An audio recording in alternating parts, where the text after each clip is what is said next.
플라톤의 국가에 대해서 이렇게 얘기를 하기로 했는데요. 사실 이제 제가 처음에 가지고 있던 생각은 그냥 뭐 국가에 대해서 또 제가 이제 얘기하기 좋아하는 얘기들 할 생각이었었는데 또 그 민주주의 비판하는 거에 대해서 조금 얘기해 달라라는 이제 요청을 받아서 또 민주주의 비판 얘기 너무 좀 흔한 얘기로 하는 건 또 좀 재미가 없을 것 같아서 어쨌든지 간에 이제 이제 민주정의죠. 이제 그리스 그러니까 아테네 민주주의라는 거는 우리가 오늘날의 민주주의 우리가 생각하는 것하고 굉장히 좀 다른 점이 있어서 그러니까 민주정의라고 저는 부르겠습니다. 그런데 어쨌거나 그 아테네 민주정을 특징 지우는 것이 어떤 자유, 평등 이런 것이라고 볼 수가 있을 텐데 그래서 그 플라톤이 아테네의 민주정을 비롯한 이제 그 고대 그리스의 어떤 민주정 같은 것들을 이제 비판하는 거를 자유에 대한 자유 개념에 대한 비판이라고 생각을 하고 이제 그걸 키워드로 해서 자기 자신으로부터의 자유라는 이제 제목을 잡아봤습니다. 그리고 어쨌든지 간에 이제 그 민주정 비판하고 관련된 얘기들은 이제 우리 오늘 강의의 조금 이제 후반부에 제가 이제 잠깐 할 생각이고 어쨌든 이제 국가를 읽고 그거에 대해서 이제 얘기하는 자리라고 저는 생각을 하고 사실 이제 제가 부탁드리기를 국가를 꼭 이렇게 미리 읽어보시고 오라고 제가 부탁을 드렸었는데 읽어보셨나요 혹시? 예. 예, 학교에서 숙제를 내줘도 안 읽어와요. 예. 그래서 그러니까 어쨌거나 이제 좀 그래도 이렇게 그 국가 전체에 대한 이제 개괄적인 소개도 좀 하려고 합니다. 특히나 이제 플라톤의 국가 굉장히 유명한 책이죠. 그러니까 굉장히 유명한 책이고 또 굉장히 오래된 책이고 어떤 분들은 도대체 2500년이나 된 책을 아직까지도 연구할 거리가 있습니까? 이런 얘기를 하시는 분들도 있는데 제가 생각하기에는 이제 국가에 대해서 이제 굉장히 많은 오해들이 좀 있는 것 같아서 그 오해를 좀 이제 바로잡을 겸 해서 국가 전체에 대한 이제 약간의 이제 개괄적인 소개 같은 것도 좀 이제 하려고 합니다. 예, 먼저 이제 플라톤과 국가에 대한 소문들이 좀 있는데요. 이제 그 소문들 몇 가지를 이제 얘기를 하면서 얘기를 시작하도록 하겠습니다. 예, 첫 번째 얘기는 유명한 얘기죠. 플라톤은 열린 사회의 적이다. 칼 포퍼라는 사람이 열린 사회와 그 적들이라는 이제 나름 유명한 책 2부로 되어 있죠. 1부가 이제 말하자면 이제 플라톤이 바로 열린 사회의 적이다. 2부는 이제 마르크스가 이제 열린 사회의 적이다. 이렇게 해서 이제 그 주적 두 명을 이제 말하자면 이제 설정을 해놨는데 사실 칼 포퍼가 그 플라톤을 열린 사회의 적이다라고 얘기할 때 이 사람이 염두에 둔 것은 바로 플라톤의 국가입니다. 그러니까 플라톤의 작품들이 여럿이 있을 수 있을 텐데 사실 이제 플라톤을 꼭 집어서 열린 사회의 적이다라고 이제 칼 포퍼가 얘기한 건 국가를 보면은 바로 이 플라톤이 열린 사회의 적이라는 걸 알 수 있다. 이런 얘기였다고 볼 수가 있어요. 사실 재밌는 거는 이 칼 포퍼라는 사람이 플라톤은 열린 사회의 적으로 규정을 했는데 그와 동시에 소크라테스는 열린 사회의 선구자, 어떤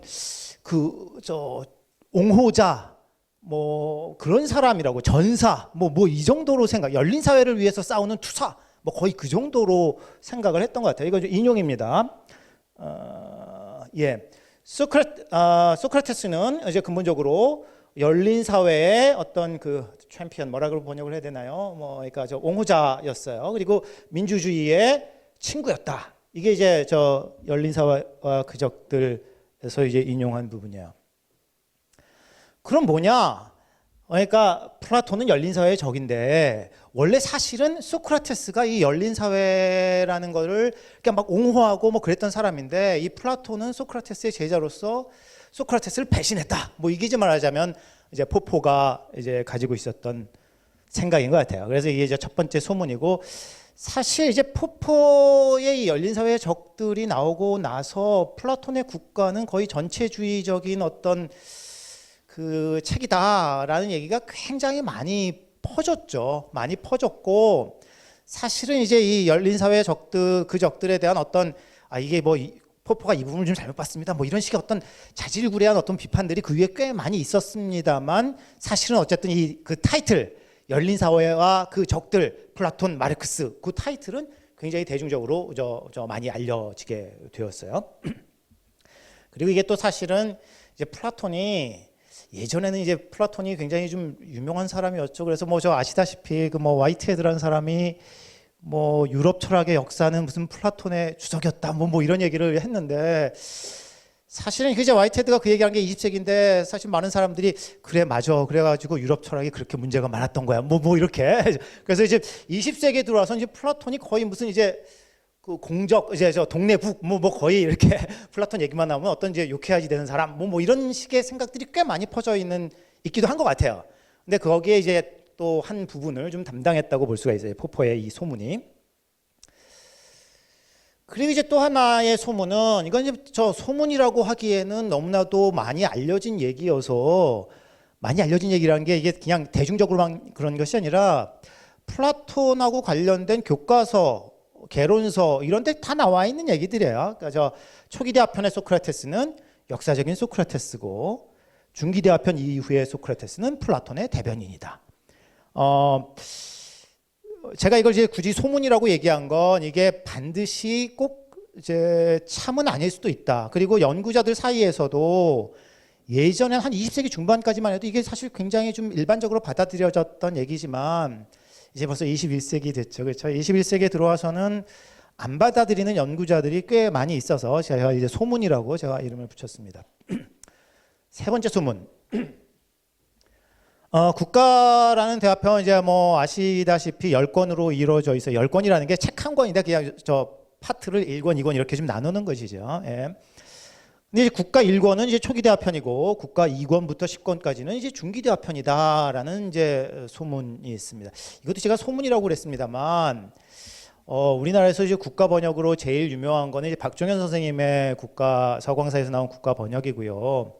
사실 천병희 선생님 국가 번역도 있는데 천병희 선생님은 이제 해제가 없어요. 그냥 이제 번역만 딱 있는 것이고 해설 같은 건 없는 거고 뭐 해제도 있고 해설도 있는 이제 번역이 이제 박종현 선생님의 국가 번역인데 그 국가 번역에 바로 해제 부분에 나와 있는 얘기여서 이걸 좀 소문이라고 얘기하기엔 제가 조금 약간 이제 죄송스러운 것도 있습니다만 일단은 저는 일단 이렇게 좀 많이 퍼져 있는 얘기다. 이게 뭐 참이다 거짓이다라는 걸 제가 이제 판단하는 것이 아니라 그냥 국가 플라톤에 대해서 많이 퍼져 있는 얘기라는 의미에서 이제 소문이라고 제가 이제 적어 왔습니다.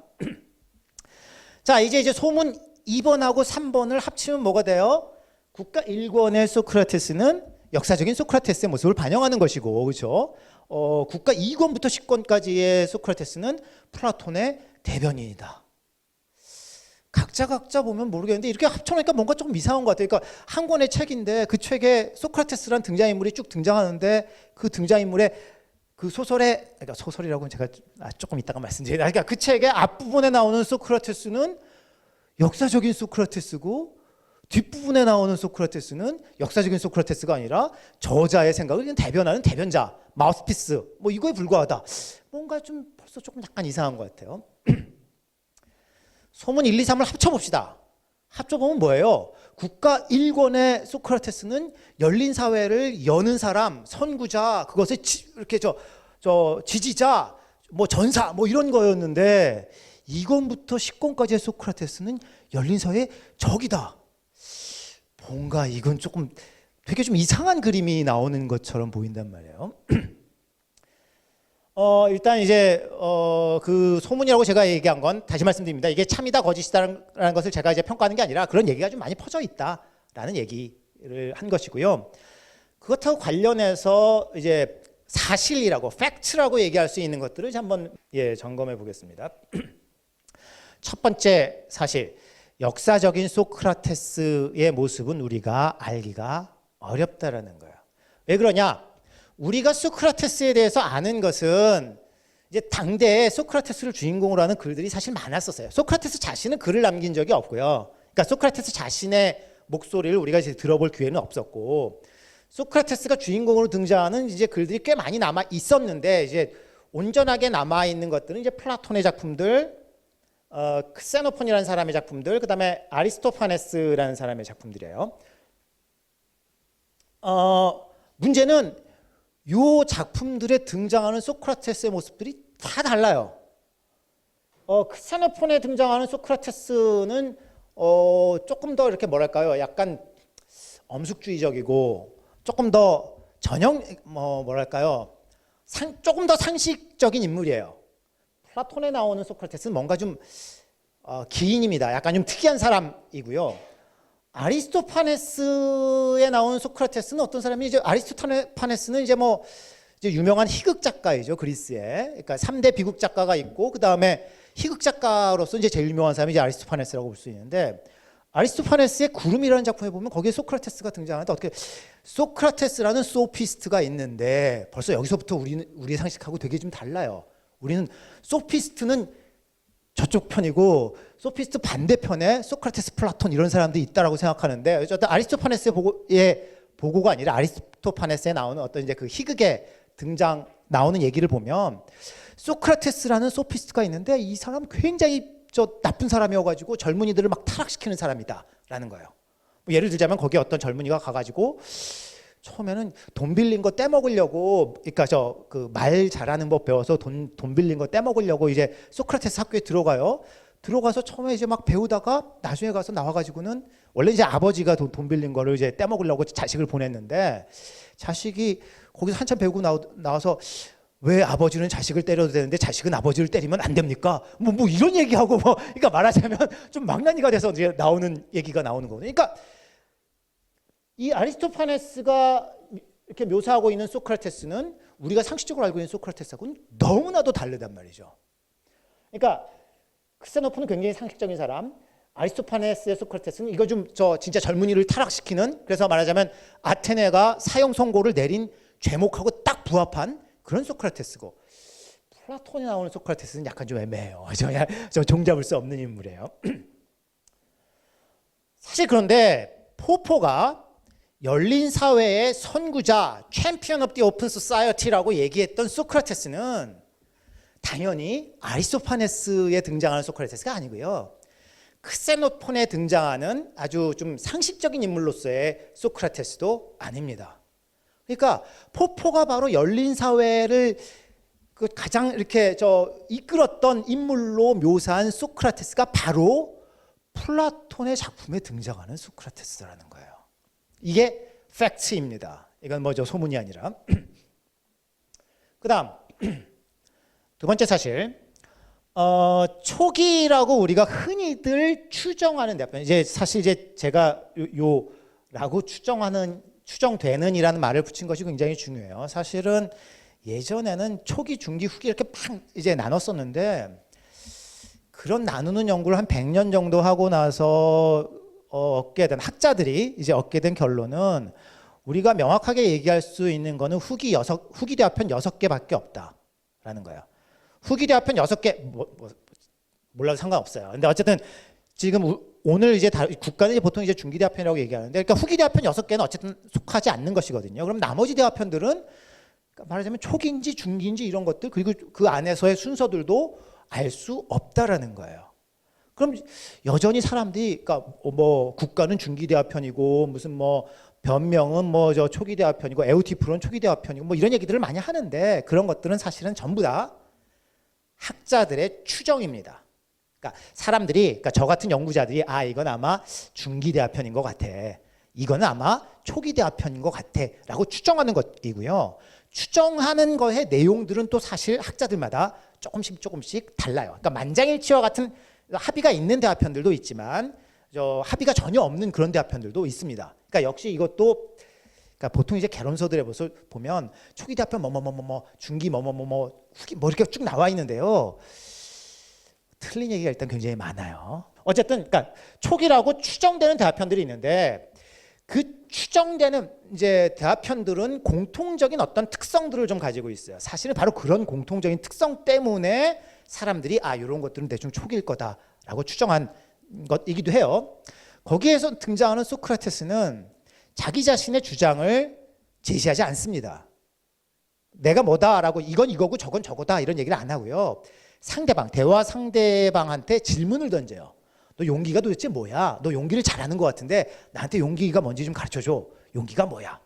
당신은 경건이 뭔지를 굉장히 잘 아는 것 같은데 경건이 뭔지를 나한테 좀 가르쳐 주세요. 경건이 뭡니까? 뭐 이런 식으로 질문을 던져요. 질문을 던지고 그 상대방이 그러니까 경건은 이런 겁니다. 뭐 용기는 이런 겁니다. 대답을 하면 그 대답을 검토하는 검토자의 역할을 합니다. 그리고 검토자의 역할을 해서 쭉 진행되고 나서 그 대화편 끝에 보면 대답이 없이 끝나요.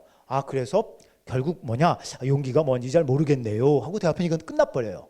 경건이 뭐야? 한참 따지다가 그래서 결론은 뭡니까? 경건이 뭔지 잘 모르겠다. 나중에 더 따져봅시다. 뭐 이러고 그냥 끝나는 거예요. 그러니까 결론이 없어요.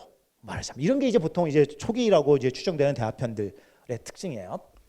이거에 비해서 중기 이후라고 추정되는 대화편들에서는 제가 이제 후기라고 알려진 대화편 6개는 전부 다 그렇고요. 그것이 아니더라도 이제 중기 이후라고 추정되는 대화편들에서는 많은 경우에 소크라테스는 자신의 적극적인 주장을 좀 제시를 합니다. 그래서 뭐 영혼이 불멸한 겁니다. 그래서 뭐 증명을 막 이렇게 여러 가지를 제시하기도 하고 뭐 국가 같은 데서 정의는 그러니까 저스티스 정의라는 건 이런 겁니다. 막 이런 얘기를 하기도 하고 뭐 그런 어떤 자기 자신의 주장을 제시하고 그거에 대한 어떤 옹호 논변을 펴요.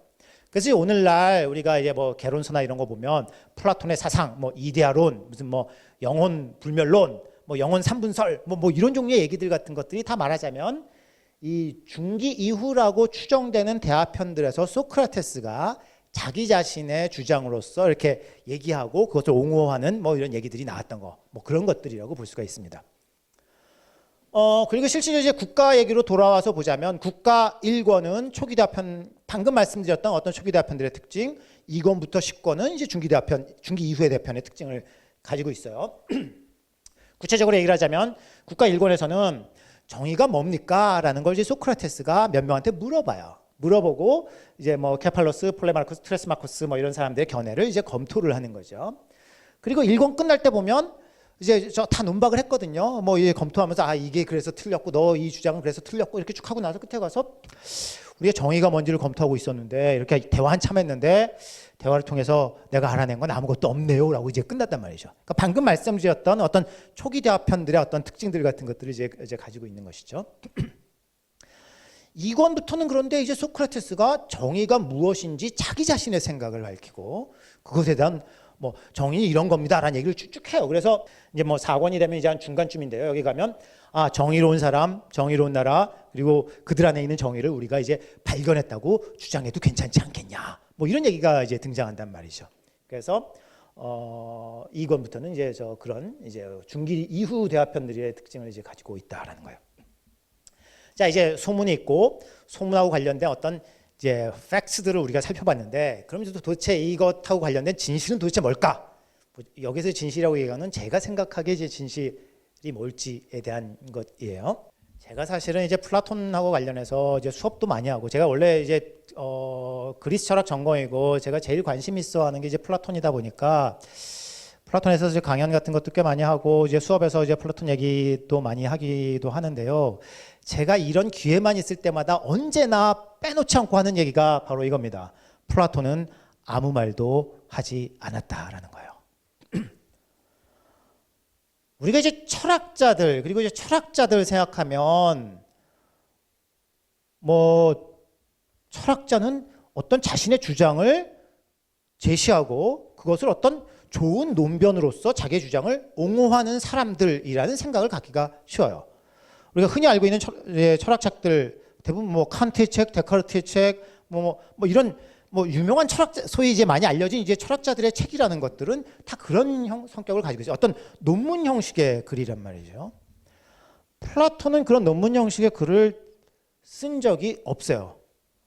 전부 대화편이라고 얘기하는 것들 이제를 쓰는데 사실 이거는 오늘날 얘기하자면 그냥 소설이에요. 소설. 그러니까 소설들만 썼단 말이에요. 그러니까 소크라테스라든지 뭐 다른 어떤 사람들이 나오는 그냥 소설만 썼을 뿐이에요. 그러니까 소위 우리가 이제 플라톤의 주장이라고 이제 얘기하는 것들 그런 것들은 사실은 다 플라톤이 쓴 소설 같은 글들의 등장인물들이 했던 얘기들에 불과한 겁니다. 그러니까 엄밀하게 말해서 플라톤이 플라톤이 이런 얘기를 했다. 전부 틀린 얘기예요. 엄밀하게 말해서 전부 거짓입니다. 플라톤은 어떤 얘기도 한 적이 없어요. 그러면 도대체 왜 플라톤은 아무 말도 하지 않고, 이 사람도 철학자네. 이게 그러니까 당대 이제 2500년 전이니까 좀 시대적인 이제 상황이 좀 달라서 그런 거 아닐까라고 생각해 볼 수 있을 텐데요. 당장 플라톤의 제자인 아리스토텔레스만 해도 논문 형식의 글들을 쓴단 말이에요. 그러니까 플라톤은 특이하게도 논문 형식의 글을 단 한 편도 안 썼다라는 거죠. 그러니까 왜 도대체 그랬을까? 이거에 대해서 이제 추정해 볼 수 있는 거는, 이제 플라톤은 사실 이게 이제 플라톤이 그런 게 아니라 플라톤의 대화편에 등장하는 소크라테스가 하는 얘기죠. 이제 플라톤의 대화편에 등장하는 소크라테스가 여러 대화편들에서 책을 통해서는 아무것도 배울 수 없다라는 얘기들을 해요. 책은 내가 물어봐도 대답해 줄 수도 없는 거고 이런 거여서 배울 수가 없다. 그러니까 책에 있는 얘기 너네가 딸딸 외울 수는 있을지 모르겠지만, 딸딸 외는 거는 너가 이러저러한 어떤 정보를 얻을 수는 있을지 모르겠지만 진정한 지혜, 알을 얻을 수는 없다. 그 책 읽는 것만을 통해 가지고는, 뭐 이런 얘기를 했단 말이죠. 지금 이제 아까 말씀드렸던 플라톤의 소위 초기 대화편이라고 추정되는 대화편들을 보자면 말이에요, 이런 거죠. 그러니까 경건이 뭡니까?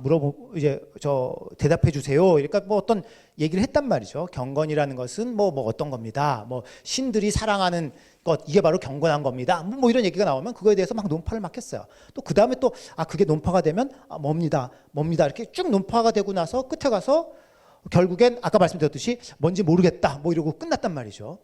그러니까 만약에 내가 경건에 대하여라는 부제가 붙어있는 플라톤의 에우티프론이라는 대화편인데요, 그 대화편을 읽고서 경건이 뭔지를 내가 이제 배워야지 되겠다라고 읽게 되면 말이에요, 굉장히 허탈할 수밖에 없어요. 경건이 뭔지 끝에 가서 한참 읽고 나서 끝에 가서 보면 나도 모르겠어, 우리 나중에 와서 다시 한번 얘기해볼, 이거밖에 없거든요. 그러니까 쟤도 모르고 나도 모르는데 대체 나는 왜 제 책을 읽어야지 돼? 뭐 이런 생각이 들 수가 있죠. 그러니까 내가 책을 읽고서 뭘 배우겠다라는 마음을 가지고 책을 읽는 사람은 말이죠. 그러니까 사실은 바로 그런 대화편들은 책을 읽는 것을 통해서 경건이 뭔지 용기가 뭔지에 대한 어떤 정답을 얻겠다라는 시도조차도 불가능한 방식의 그런 책이에요. 사실 굉장히, 이것도 사실 책으로는 아무것도 배울 수 없다라는 얘기를 하는 사람이 책에다가 그 얘기를 써놨다라는 것이 굉장히 아이러니인데요. 그렇죠? 그러니까 이 대화편이라는 형식이 바로 그런 어떤 아이러니를 약간 극복할 수 있는 방식 같은 것이죠. 그러니까 읽었는데 책을 통해서 배울 수 없다는 것을 몸소 보여주는 거죠. 책 자체로서 그걸 이제 보여주는 것이 되는 거예요. 그럼 결국에 뭐냐? 그럼 그 책은 왜 썼냐? 독자가 이 책을 읽으면서 도대체 경건은 뭔가, 용기는 뭔가. 왜냐하면 거기에 이제 후보로 나오는 이제 대답들이 여러 개가 있는데 그 중에 내가 용기가 뭐라고 생각하는 것도 10중 8구 그 안에 있을 가능성이 있거든요. 그럼 이제 내가 이거 맞네라고 생각했던 것이 이게 이러저러한 논박되는 걸 보면서 이렇게 생각하면 좀 곤란한가? 뭐 이런 생각들을 자기 자신한테 좀 해보게 되고, 그래서 이제 독자가 스스로 이제 사고하도록 이렇게 촉구하는 그런 형식의 것들이라고 볼 수가 있어요.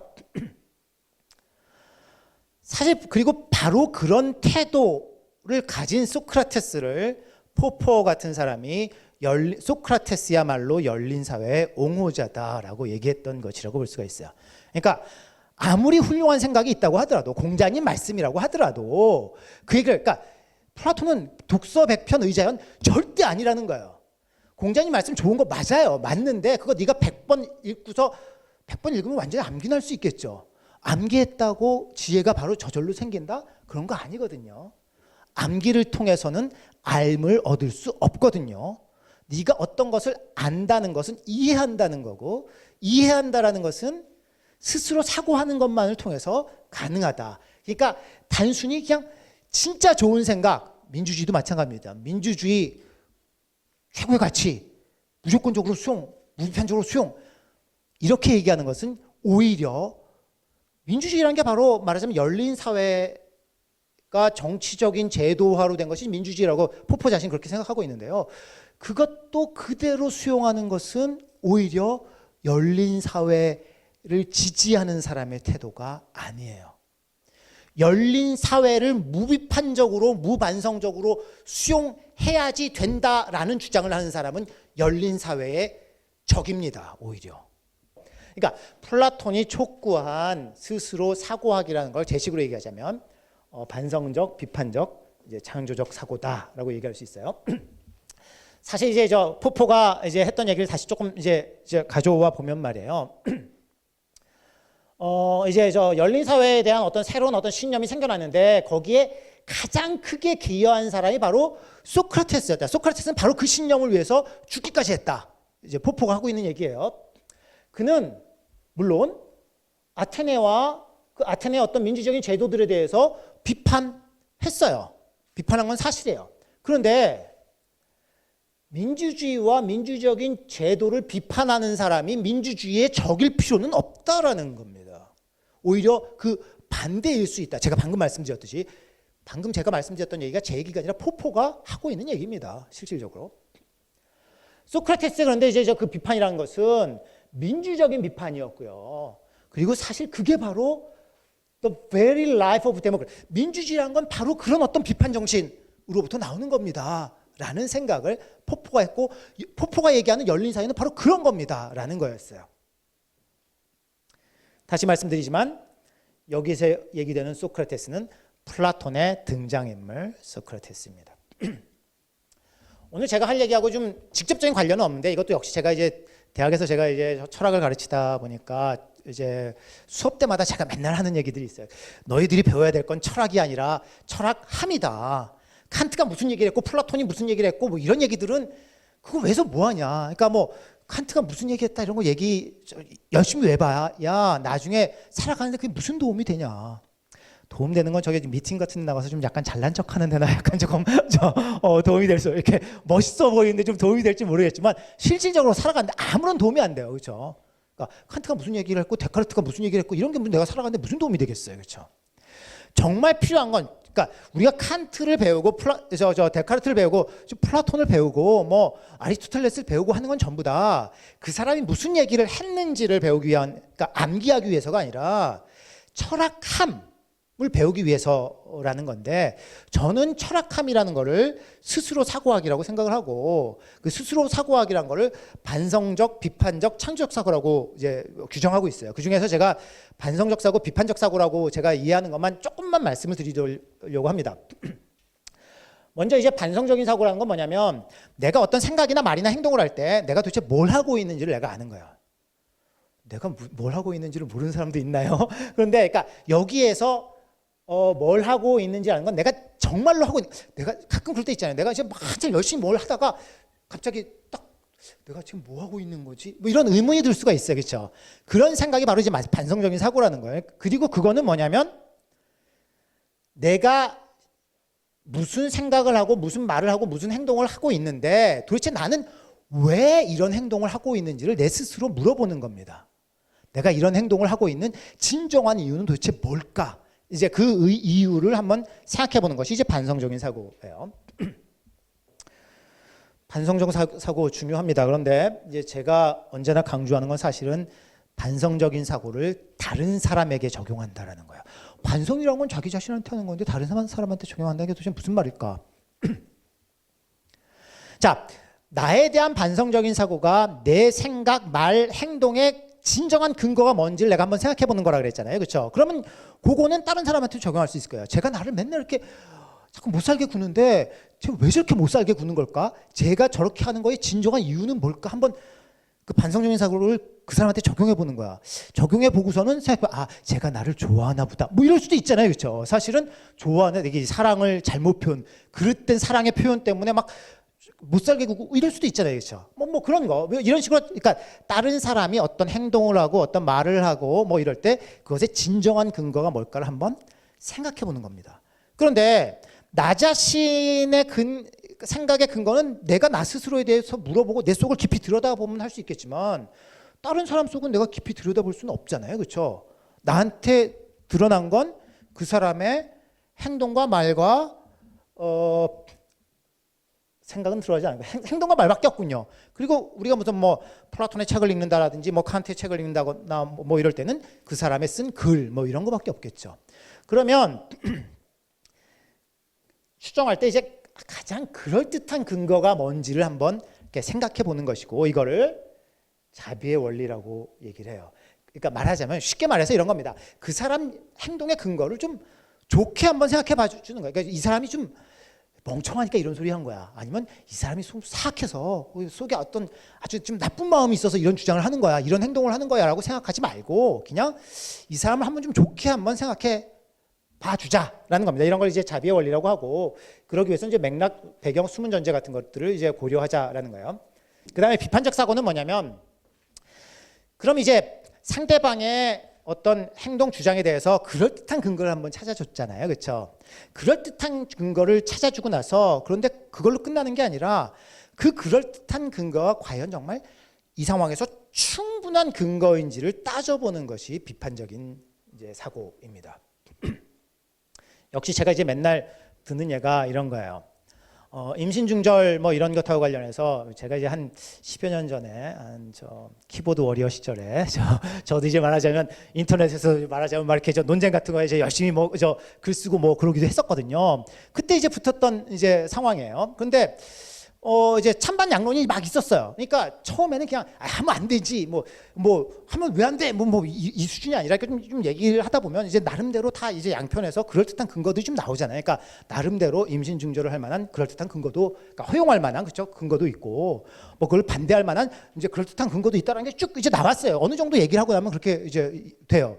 근데 그때 어떤 사람이 나와가지고 자 가만히 보니까 찬성론자들도 좀 굉장히 좀 그럴듯한 근거가 있고 반대론자도 참 그럴듯한 근거가 있네. 그러니까 이제 좀 각자가 그러니까 자신이 다 그럴듯한 근거가 있으니까 각자가 이제 자기 생각하는 대로 삽시다라는 이제 주장을 누가 했어요. 굉장히 그럴듯한 얘기인 것 같은데 사실 말이 안 돼요. 그 사람의 주장이 바로 정확하게 임신 중절 찬성론인 겁니다. 그게 바로 중재론이 아니라 임신 중절 찬성론자가 너도 임신 중절 하세요? 돌아다니면서 임신 중절 하라고 다니는 사람이 아니에요. 그렇죠? 어떠한 상황에서는 임신 중절을 하는 것이 도덕적으로 허용 가능하다는 게 바로 찬성론인 거죠. 반대론자는 어떤 경우에도 생명을 죽이는 일이기 때문에 하면 안 된다. 생명을 죽이니까든지 하여간 뭐 이유는 또 다른 여러 가지가 있을 수 있어요. 근데 안 된다는 게 바로 반대론인 거거든요. 그러니까 각자가 그럴듯한 근거가 있으니까 각자가 자기 하고 싶은 대로 합시다. 이게 바로 임신 중절 찬성론인 겁니다. 중간이 없어요. 유감스럽게도. 그러니까 그럴듯한 근거들을 다 찾는 거 중요해요. 그것이 바로 어떤 반성적인 사고를 가진 사람의 태도예요. 그런 것도 안 하고 에이씨 무조건 싫어 뭐 이런 건 그냥 무반성적으로 사는 사람이고요. 여기까지 오셔서 이제 플라톤 강의도 듣고 이러신 분들이 무반성적으로 살겠다 이런 생각을 가지신 분은 없을 거 아니에요. 그러니까 근데 어쨌든 간에 내가 어떤 그렇게 반성을 하고 또 자비 원칙을 발휘해서 다른 사람의 생각도 이렇게 좀 그럴듯한 근거를 찾아준다고 해서 그걸로 끝나는 게 아니라 결국에 궁극적인 시점에 가서는 양자택일밖에 없거든요. 이걸 하거나 안 하거나밖에 없어요. 결국엔. 그러면 결국에 어떻게 해야 되냐면 그럴듯한 근거들이 쭉 나온 것들을 가지고 내가 평가해야 돼요. 지금 이 상황에서 가장 좋은 건 뭘까? 그렇죠? 자, 이렇게 비판적인 사고 굉장히 중요해요. 그런데 제가 아까 반성적인 사고 중요한데 저는 더 강조하고 싶은 건 반성적인 사고를 타인에게 적용하는 것이라 그랬잖아요. 더 중요한 거는 이 비판적인 사고를 자기 자신한테 적용하는 겁니다. 비판적 사고를 자기 자신한테 적용한다. 이건 무슨 얘기냐면 자, 아까 비판적인 사고는 그럴듯한 근거가 정말 충분한 근거인지를 따져보는 게 비판적인 사고라 그랬잖아요. 그렇죠? 그런데 자기 자신에 대해서 이미 반성을 했어요. 그러니까 아까 내가 도대체 왜 이러고 있는지 이제 생각을 했잖아요. 자기 스스로에 대해서 반성을 했잖아요. 그러면 그 행동의 이유로 내가 뭐가 되겠다. 나는 도대체 왜 말하자면 임신 중절 같은 걸 이제 반대하고 있지? 생각을 했어요. 그냥 기분 나쁘니까?라고 하면 이제 그 반성 차원에서 내가 아무리 생각해봐도 기분 나쁘다는 거 말고는 별게 없네?라고 생각하면 말이에요. 그걸 반성 차원에서 그걸 내가 승인하지 않게 돼요. 그런 이유로 내가 찬성하는 거 좀 이상하겠다. 뭔가 좀 생명이 굉장히 소중한 것이기 때문에 뭐 그런 종류의 어떤 그럴듯한 근거를 스스로 찾기 마련입니다. 반성적 사고 단계에서. 그런데 그러니까 내가 이제 반성적 사고에서 그럴듯한 근거를 찾았잖아요. 근데 그럴듯한 근거란 건 언제나 내가 보기에 그럴듯한 근거예요. 그렇죠? 근데 비판적 사고를 자기 자신한테 적용한다는 건 내가 보기에 그럴듯한 근거가 충분한 근거인가를 내가 판단하잖아요. 이게 과연 추가적인 어떤 일을 하는 것이 가능한가요? 순수하게 논리적으로 생각해보면 이건 가능한 일이 아닌 것 같아요. 그러니까 자기 자신에 대해서는 반성적 사고 이걸로 끝나는 것처럼 보여요. 그런데 인간이라는 게 굉장히 좀 오묘한 존재여서 나는 막 나를 넘어서기도 하고 막 이래요. 나는 이렇게 쪽 작은 존재지만 내 머릿속에 전 우주를 담기도 하고요. 그렇죠? 나는 지금 이 대한민국의 서울의 저 아시아인으로서 뭐 요거이지만 나는 저 아프리카인들도 생각하기도 하고 하여간에 막 뭐 나의 어떤 박애 정신은 전 인류로 확장되기도 하고 막 그럴 수 있어요. 사실 인간은 오묘하게도 자기 자신을 넘어설 수 있는 존재예요. 그게 논리적으로 어떻게 가능합니까? 묻지 마세요. 저도 몰라요. 그냥 가능해요. 그런데 사실 비판적 사고를 자기 자신한테 적용한다는 건 바로 이렇게 자기 자신을 넘어서는 것을 필요로 하는 겁니다. 자기 자신을 넘어선다는 건 결국에 뭐냐면 특히나 나와 다른 생각을 하는 사람들이 좀 그럴듯하게 그 사람들 나름대로 어떤 반성하고 뭐 이래서 나왔던 얘기들을 잘 봐야 돼요. 그러니까 나하고 다른 생각을 가진 사람들은 전부 다 쟤는 바보니까 저런 소리 하는 거야. 저 돈 받아 처먹고 저런 소리 하는 거지. 뭐 이런 식으로만 생각하는 사람들은 자기 자신을 넘어설 기회를 스스로 완전히 차단해 놓고 사는 사람입니다. 나하고 다른 주장을 하는 사람들의 생각을 더 열심히 봐야 돼요. 물론 그러니까 사실은 우리가 보통은 반성 단계에서 자기 자신의 어떤 주장을 좀 더 강화할 수 있는 어떤 논거가 뭘까를 찾아보기 위해서 나와 같은 주장하는 사람들의 책들이나 뭐 이런 것들은 열심히 봐요. 많이들 그래요. 그건 반성적 사고에 도움을 줄 수가 있어요. 그런데 비판적 사고에는 전혀 도움을 주지 못해요. 비판적 사고에 도움을 얻기 위해선 나하고 다른 주장, 나하고 완전히 정반대되는 주장을 하는 사람들의 그럴듯한 얘기들을 많이 살펴봐야지 됩니다. 뭐 이거 뭐 제가 맨날 주장하는 거 이게 바로 이제 철학함이라는 거예요. 다시 이제 플라톤 얘기로 돌아가서요. 사실은 이제 이게 제가 이런 얘기를 맨날 하는 것이 바로 플라톤적인 정신입니다. 제가 이제 플라톤적인 정신이라는 게 플라톤에 등장하는 소크라테스 등장인물 소크라테스의 정신이고 이게 바로 포포가 소크라테스가 열린 사회의 챔피언이다. 그러니까 열린 사회의 어떤 그 옹호자 전사 뭐라다라고 얘기한 이제 이유가 되겠습니다. 그런데 문제는 그런데 그런 어떤 철학함을 얘기하고 스스로 사고하기를 강조하는 이 플라톤이 왜 중기 이후에 가면은 이렇게 문체가 좀 바뀌었어? 왜 소크라테스로 하여금 자기 주장을 막 하고 어떤 뭐 그런 식으로 글을 쓰게 됐을까라는 궁금증이 생길 수가 있죠. 그렇죠?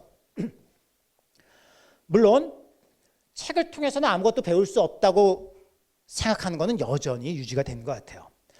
누구나 그러니까 중기 이후의 대화편이라는 이제 만장일치에 가까운 합의가 있는 파이드로스 같은데 이제 바로 책을 통해서 아무것도 배울 수 없다는 얘기를 이제 역시 소크라테스가 하기도 하고요.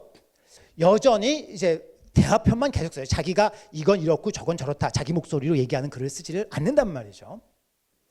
그럼 이제 여전히 그러면 질문 이제 도대체 문체를 왜 그렇게 바꿨을까?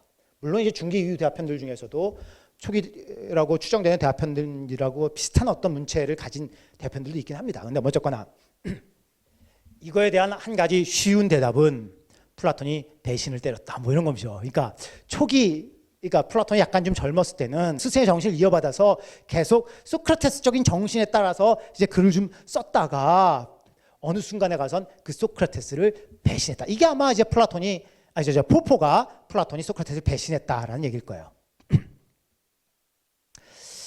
너무 쉬운 대답이에요. 그냥 문체가 바뀌었다. 플라톤이 배신 때렸기 때문에 문체가 바뀌었어. 아주 쉽게 내릴 수 있는 대답인데 이제 문제는 사실 이런 종류의 문제에 대해서 너무 쉬운 대답은 10중 8구 틀린 대답일 가능성이 높습니다.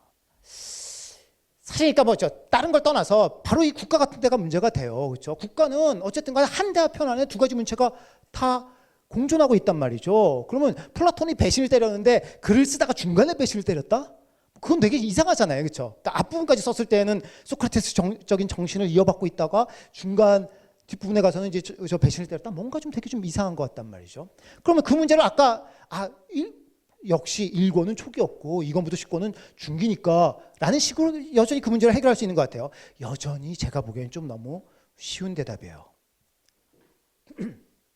문제는 뭐냐면 도대체 만약에 1권은 초기 대화편이고 2권부터 10권까지는 중기 대화편이라면 플라톤은 이거를 하나로 묶어서 출판을 했거든요. 왜 도대체 하나로 묶어서 출판을 했을까? 그러니까 도대체 자기 자신의 작가적인 역량이 너무 못 믿어서 옛날에 써뒀던 글은 그냥 갖다 붙여가지고 아무렇게나 그냥 묶어서 내면 되지. 그러니까 무슨 내일까지 출판 안 하면 저 연구비 받은 거 이렇게 다 토해내야 돼서 출판 기일에 쫓겨서 이런 건 아니었을 거잖아요, 그렇죠?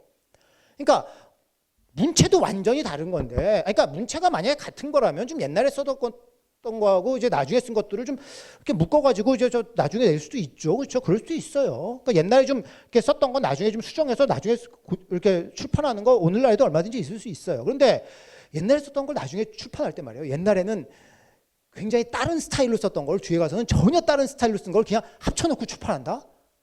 이거는 웬만큼의 어떤 작가적인 역량이 있는 사람은 안 할 일이에요. 근데 플라톤은 자기 자신의 어떤 작가로서의 역량을 굉장히 자부심도 좀 가지고 있었고요. 사실 실질적으로 그러니까 그리스 산문의 최고봉이라는 평가를 받기도 해요. 실질적으로. 그러니까 운문에서는 저 비극 작가들이 있고 뭐 이렇지만 산문에서는 플라톤이 최고다라는 평가를 받기도 합니다. 그 정도로 뛰어난 작가가 그냥 옛날에 써놨던 거랑 그 뒤에 써놨던 거를 그냥 스타일도 완전히 다른데 그냥 딱 붙여놨다. 저로서는 굉장히 좀 믿기 어려운 얘기인 것 같아요.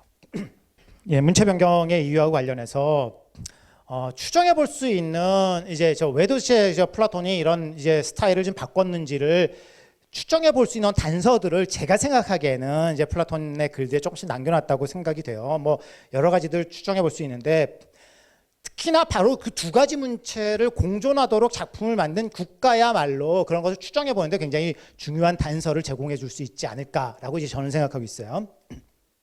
제가 이제 논박적 대화편들이라는 말을 썼는데 논박적 대화편들이라는 게 제가 조금 전에 말씀드렸던 어떤 초기 대화편들의 스타일을 가진 것들을 이제 논박적 대화편이라고 얘기할 수 있어요. 그러니까 누군가 어떤 주장을 하면 그것을 계속 논박만 하고 이제 끝나는 그런 대화편이죠. 도대체 소크라테스가 그렇게 논박하는 이유가 도대체 뭘까라고 생각을 해보면 그 이제 첫 번째 이유는 상대방의 무지를 자각시키는 것이죠. 사실은 경건이 뭔지 하나도 모르면서 사실 이제 그 경건이 무엇인지라는 에우티프론이라는 대화편에 보면은 그 에우티프론이 자기 아버지를 불경죄로 고소를 하는 거거든요. 근데 이게 사실 굉장히 좀 그것도 아이러니예요. 아버지를 고소하는 일 자체가 뭔가 경건하고 굉장히 좀 잘 안 어울릴 것 같은데, 그렇죠? 그러니까 아버지를 바로 경건죄로 고소하는 사람 정도 되려면 경건에 대해서 굉장히 잘 알겠다. 그래서 그러니까 경건에 대해서 뭔지 좀 가르쳐 주세요라고 이제 소크라테스가 에우티프론한테 얘기한 거거든요. 그런데 한참 얘기하고 나니까 결국에는 대답을 막 제시했다가 전부 다 이제 깨졌어요. 그러니까 결국엔 드러난 건 뭐냐면 에우티프론은 경건이 뭔지를 모른다라는 것이죠. 이렇게 상대방의 어떤 무지를 이제 자각시켜 주는 것이죠. 그리고 그 무지를 자각시켜 줌으로써 잘못된 신념에 따른 잘못된 행동을 피하게 해주는 거예요. 사실은 신념이 차라리 없으면 괜찮아요. 잘못된 신념, 그게 정말 가장 무서운 겁니다. 지금 IS 뭐 이런 거 그런 거잖아요, 그렇죠? 얘네들이 그러니까 이 사람 정말 독실한 어떤 이슬람 근본주의자들, 그러니까 이슬람 종교를 믿는데 얘네들처럼 그렇게 열심히 믿는 애들이 없는 것 같아. 목숨을 전혀 아까워하지 않아. 그래서 진짜 문제인 거예요. 그러니까 말하자면 목숨을 좀 아까워해 줬으면 좋겠는데 말하자면 그러니까 잘못된 신념에 따른 행동이 제일 무서운 거거든요. 그러니까 말하자면 무지를 자각시키고 잘못된 신념에 따라 잘못된 행동하는 것들을 좀 없애려고 하는 게 말하자면 이제 논박을 이제 하는 이유겠죠. 그런데 문제, 논박은 과연 항상 좋은 결과를 가져올까? 제가 생각하기엔 플라톤이 어느 단계에선 그런 고민을 했다고 저는 이해하고 있어요. 국가 1권으로 가봅시다. 국가 1권에서 소크라테스가 대화하는 이제 주요 상대자들은 이제 케팔로스, 폴레마르코스, 트라시모코스라는 사람이에요. 케팔로스는 부유하고 경건한 노인입니다. 폴레마르코스가 이제 정의가 뭐다라는 거 이제 어떤 상식적인 견해들을 쭉 이제 얘기하고 차례차례 쭉 이제 논박을 이제 당하는 사람이에요. 트라시마코스 이제 유명한 소피스트죠. 정의는 바로 강자의 이득이다. 뭐 이렇게 딱 나서서 얘기했다가 이제 논박당하는 이제 소피스트입니다. 그런데 이 세 가지 국가편의 주요 대화 상대자가 그러니까 일권 국가 일권에서 소크라테스가 주로 대화하는 사람이 세 명인데 그 세 사람은 다 각기 논박이 뭔가 잘 안 통할 가능성이 있는 것들을 유형적으로 보여주는 사람들인 것 같아요.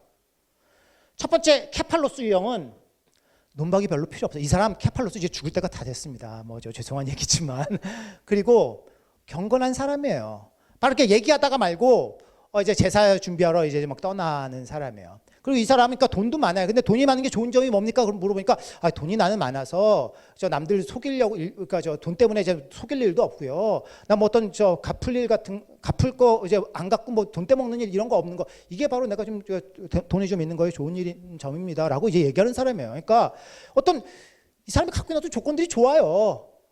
그러니까 노인이 된 것도 조건이 좋다 그래요, 이 사람은. 그러니까 노인이 돼서 좋은 점이 그러니까 조금 이따 말씀드리려고 그랬지만 노인이 돼서 좋은 점이 뭡니까?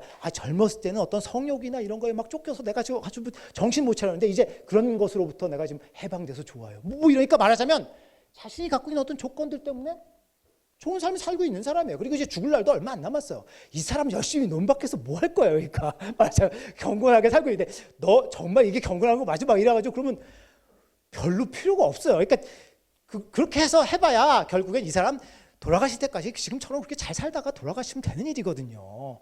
그러니까 말하자면 어떤 논박이 필요 없는 유형인 것 같아요. 케팔로스는. 폴레마르코스는 어떤 사람이냐?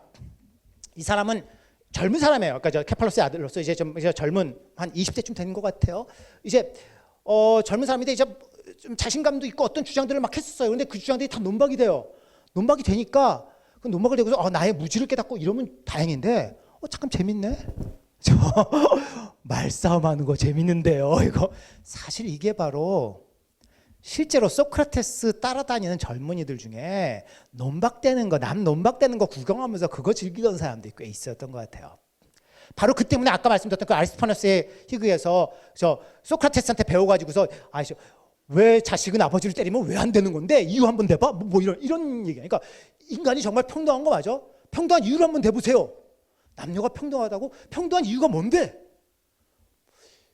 쉽지 않아요. 이렇게 저 가만히 생각해 보면 뭐 이유가 이런 겁니다. 그러면 다 논박할 수 있어. 뭐든지 줘봐 내가 다 논박할 수 있어. 재밌어요, 사실.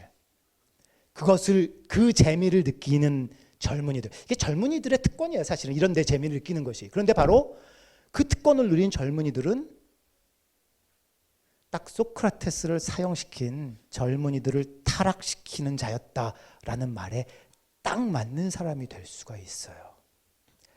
젊은이 논박 너무 맛을 보여주는 것 약간 위험할 수도 있다. 이런 생각을 뭐 여기 말고 또 다른 대화편들에서도 좀 해요. 그러니까 파이돈 같은 데서 그리고 이제 세 번째 유형 트라시마코스 유형이에요. 국가 일권에 제일 많이 이제 오랫동안 등장한 사람은 트라시마코스죠. 트라시마코스를 다각도로 막 해서 이제 논박을 했어요. 논박 끝나니까 이겼어요. 소크라테스가 이겼어요. 트라시마코스가 너 이겼네. 내가 박수 쳐줄게. 그냥 말싸움에 졌어요. 실질적으로 그러니까 이런 거죠. 한참 얘기하고서 그러니까 뭘로 예를 들까요? 뭐 사드 배치를 너무 좀 뜨거운 이슈로 하지 말고 하여간 그러니까 뭐 이러저러한 이슈들에 대해서 그러니까 말싸움들 많이 하잖아요. 한참 해요. 한쪽이 이기고 질 수는 있어요. 사실은 지구도 내가 졌다는 얘기도 안 하는 경우가 더 많긴 한데 이렇게 약간 이성적인 사람이면 졌다는 걸 인정해 줄 수 있어요. 그래 너 잘났다 그래 너가 말싸움 말 진짜 잘하네. 말 잘하는 애들은 빨갱이 하여간에 뭐 그런 식으로 말하자면 네가 말은 잘하는지 모르겠지만 그래서 so what 뭐 이런 겁니다. 그 사람의 삶에 아무런 영향을 미치지 않아요. 그냥 내가 말싸 내일 가서 내가 칼을 좀 더 갈고 와서 내일 다시 한번 붙어보자 뭐 이러고 말 수 있어요. 이걸 좀 정리하자면 이런 겁니다. 논박이라는 건 사실은 보통은 바로 포포 같은 사람도 그렇고 이제 플라톤과 소크라테스를 나눠서 저는 이제 나누지 않습니다. 다 이제 플라톤의 대화편에 나오는 소크라테스라고 그냥 생각해서 저는 나누지 않는데 나누는 사람들의 경우에 그 이제 초기 대화편의 소크라테스가 역사적인 소크라테스라고 생각하는 사람들은 소크라테스는 굉장히 대중적이었는데 플라톤은 너무나 엘리트주의적이었다라는 이제 비판들을 이제 많이 해요. 사실 플라톤이 엘리트주의자인 건 맞습니다. 그죠? 분명히 엘리트주의자인 건 맞는데 그 얘기가 소크라테스가 혹은 초기 대화편의 소크라테스죠. 그러니까 그것이 엘리트주의자가 아니었다라고 얘기할 수 있는지는 잘 모르겠어요. 저는 오히려 어떻게 생각해 보자면 이 논박의 방법이야말로 너무 지나치게 엘리트주의적이다라는 자각을 플라톤이 했을 가능성이 있어요. 그러니까 결국에 뭐냐면 논박의 효과가 있으려면 말이에요. 그렇죠? 상대방도 지적인 수준이 소크라테스의 만큼은 아닐지 몰라도 뭔가 좀 거기에 버금가는 사람들이 돼야 돼요. 막 이렇게 막 논의하는 거 다 따라올 수도 있고 그래서 논박되고 이성적으로 이렇게 막 따져보고 막 이래야지 되는데 말이죠. 케팔로스 같은 사람 말이에요. 그렇죠? 지금 말싸움이 딱 붙자마자 난 제사 드리러 가야 돼 뭐 이런 사람이에요. 엘리트는 아니에요. 그렇죠? 엘리트는 그런 사람 아니에요.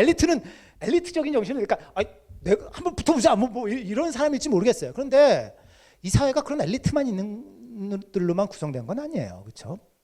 그냥 내가 그 철학자들 뭐라 철학책들 이거 머리 아프고 뭔 소리 하는지 하나도 모르겠고요. 그냥 나는 그냥 소박하게 평범한 시민으로서 그냥 이 나라에서 내 맡은 역할을 하면서 그냥 살면 된 거지 뭐. 이런 사람 있을 수 있잖아요. 그렇죠? 굳이 그런 사람 쫓아가서 너가 이 나라에 맡은 일을 하면서 평범하게 사는 게 정말 너 삶이 정말 제대로 사는 거야. 막 뒤에 저 파헤쳐가지고 어쩌라는 거예요. 그렇죠? 그러니까 소크라테스는 쫓아다니면서 논박하고 다녔거든요. 그러니까 저 만나는 사람들마다. 그러니까 얘만 만나고 나면 내가 예전에 알던 게 덕이 뭔지 내가 다 알다고 생각하고 다 모르고 이제 너무 완전히 그러니까 무슨 전기가루한테 만나가지고 마비된 것처럼 완전히 내가 정신이 멍해져 버렸단 말이죠. 가치 있어요. 그게 가치가 없다는 게 아니라 근데 그 가치가 모든 사람에게 다 그게 가치가 있을까? 지나치게 그 논박의 방법은 엘리트주의적인 게 아닐까라는 고민을 했던 거라고 저는 생각을 해요. 또 하나 바로 그 젊은이들의 케이스처럼 적절한 어떤 교육, 기본적인 어떤 삶의 자세, 어떤 방향 이런 것들이 제대로 갖춰져 있지 않은 상황에서는 논박만 하면 말 깨는 것만 좋아해가지고 정말 말꼬투리 잡아가지고서 말꼬투리 잡는 거 쉽거든요. 그렇죠? 잡자고 그러니까 내가 작정하고 제 말꼬투리를 잡겠다 그러면 쉬워요. 그냥 동네방네 돌아다니면서 그냥 다 그러고만 다니는 거 그건 오히려 위험할 수가 있다라는 거죠. 그 다음에 사실은 세 번째 게 또 어떤 의미에서는 제일 중요할 수 있는데요. 진정한 설득은 논박으로만 이루어지는 게 아니다. 내 영혼이 움직여야지 설득이 되는 거지 말만 이렇게 조금 이렇게 말이라는 게 굉장히 표피적인 것일 수도 있잖아요. 그렇죠? 내 영혼을 반영하는 것일 수도 있지만 내 어떤 중심, 내 안에 진짜 속 깊은 생각을 다 반영한 것일 수도 있지만 그냥 속에는 그냥 딴 생각이 있어도 말로 그래 너가 이겼어 뭐 이럴 수도 있잖아요. 그렇죠? 논박만으로는 진정한 설득이 이루어지지 않을 수도 있다는 거예요. 바로 1권이 그렇게 끝나는데 2권 딱 시작하면서 글라우콘이라는 사람이 글라우콘은 이제 플라톤의 친형입니다. 이제 소크라테스 선생님은 우리를 그러니까 이제 그 앞에 논의에서 정의가 더 좋다, 뭐 부정의가 더 좋다, 뭐 이런 얘기를 좀 했었어요. 그러니까 부정의가 더 좋다라고 얘기한 트라시마코스가 이제 논박이 됐거든요. 그런데 설득한 것처럼 보이기를 원하시나요? 아니면 진짜로 설득하기를 원하시나요? 논박에서 승리하면 설득한 것처럼 보일 수는 있어요. 하지만 그것이 진정한 설득은 아닐 수 있어요. 진정한 설득은 그 사람의 삶이 바뀌어야지 진정한 설득이 이루어진 거예요. 입으로 아무리 떠들면 뭐 하겠어요. 그 사람 삶은 그대로인데. 그렇죠? 자, 제가 이해하기로는 국가 1권을 논박적인 대화편으로 만들고 2권부터 논박적이지 않은 방식의 어떤 대화편으로 구성함으로써 논박이 갖고 있는 어떤 한계 같은 것들을 보여주고 그 한계를 극복하는 어떤 방법을 모색하는 것 이게 바로 국가편이 하고 있는 일이라고 저는 이해하고 있습니다. 그 다음에 이제 국가에 대해서 그래서 이제 실제로 그럼 국가에서 어떤 얘기가 이루어졌나 제가 여기 1권부터 10권까지 쭉 요약을 했는데 다 할 수는 없고 제가 이렇게 넘어가면서 조금 중요하다고 생각되는 포인트들만 이제 지적을 하겠습니다. 중요하다고 생각되는 포인트들이란 건 뭐냐면 여러분이 그냥 읽고서는 캐치하기가 좀 그러니까 사실은 요약이기 때문에 저 텍스트에 없는 얘기 제 생각 넣은 게 아니라 그냥 텍스트에 있는 얘기들입니다. 얘기들인데 좀 바로 읽기만 하고서 캐치하기가 좀 어려웠던 부분들을 조금 이렇게 주목을 할 거고요. 또 플라톤의 개론서라든지 이런 이러저러한 얘기들에서 사실은 또 제가 아까 말씀드렸듯이 굉장히 오해가 좀 많아서 좀 오해된 채로 많이 돌아다니는 것들이 있다면 그것도 제가 조금 이렇게 약간 이제 짚어가 그런 것들 위주로 이제 짚어가도록 하겠습니다. 먼저 1권이에요. 이런 얘기들을 좀 했었어요. 그러니까 아까 말씀드렸듯이 케팔로스가 이제 처음에 얘기 시작된 거는 어떻게 된 거냐면 이제 처음에 시작할 때 지금 이제 연세가 많이 들으셨는데 그러니까 자세한 얘기하면 안 돼요. 그렇죠? 예, 그냥 그렇죠. 노인으로 지내시는 게 어떻습니까? 물어봐서 그러니까 역종으로부터 광푸한 주인과 같은 욕종들로부터 해방되어서 제가 이걸 굳이 가져온 것이 오늘 얘기한 그 자기 자신으로부터의 자유라는 주제하고 좀 어울리는 거예요. 그러니까 대화의 첫 시작부터 어떤 자유, 해방이 이 대화의 그게 바로 대화 출발점이었다라는 걸 한번 기억하자라는 거였어요. 그러고 나서 이제 아까 했던 얘기들이죠. 이러고서 진실 말하고 갚을 걸 갚는 게 정의냐, 그러니까 안 된다 그러고 이제 케팔로스 제사 준비하러 가고요. 그다음에 폴레마로커스가 어떤 논박 과정들이 쭉 있었어요. 그래서 이제 논박이 됐고요. 그다음에 트라시마코스가 끼어들죠. 트라시마코스는 유명한 얘기죠. 정의는 바로 강자의 이득이다.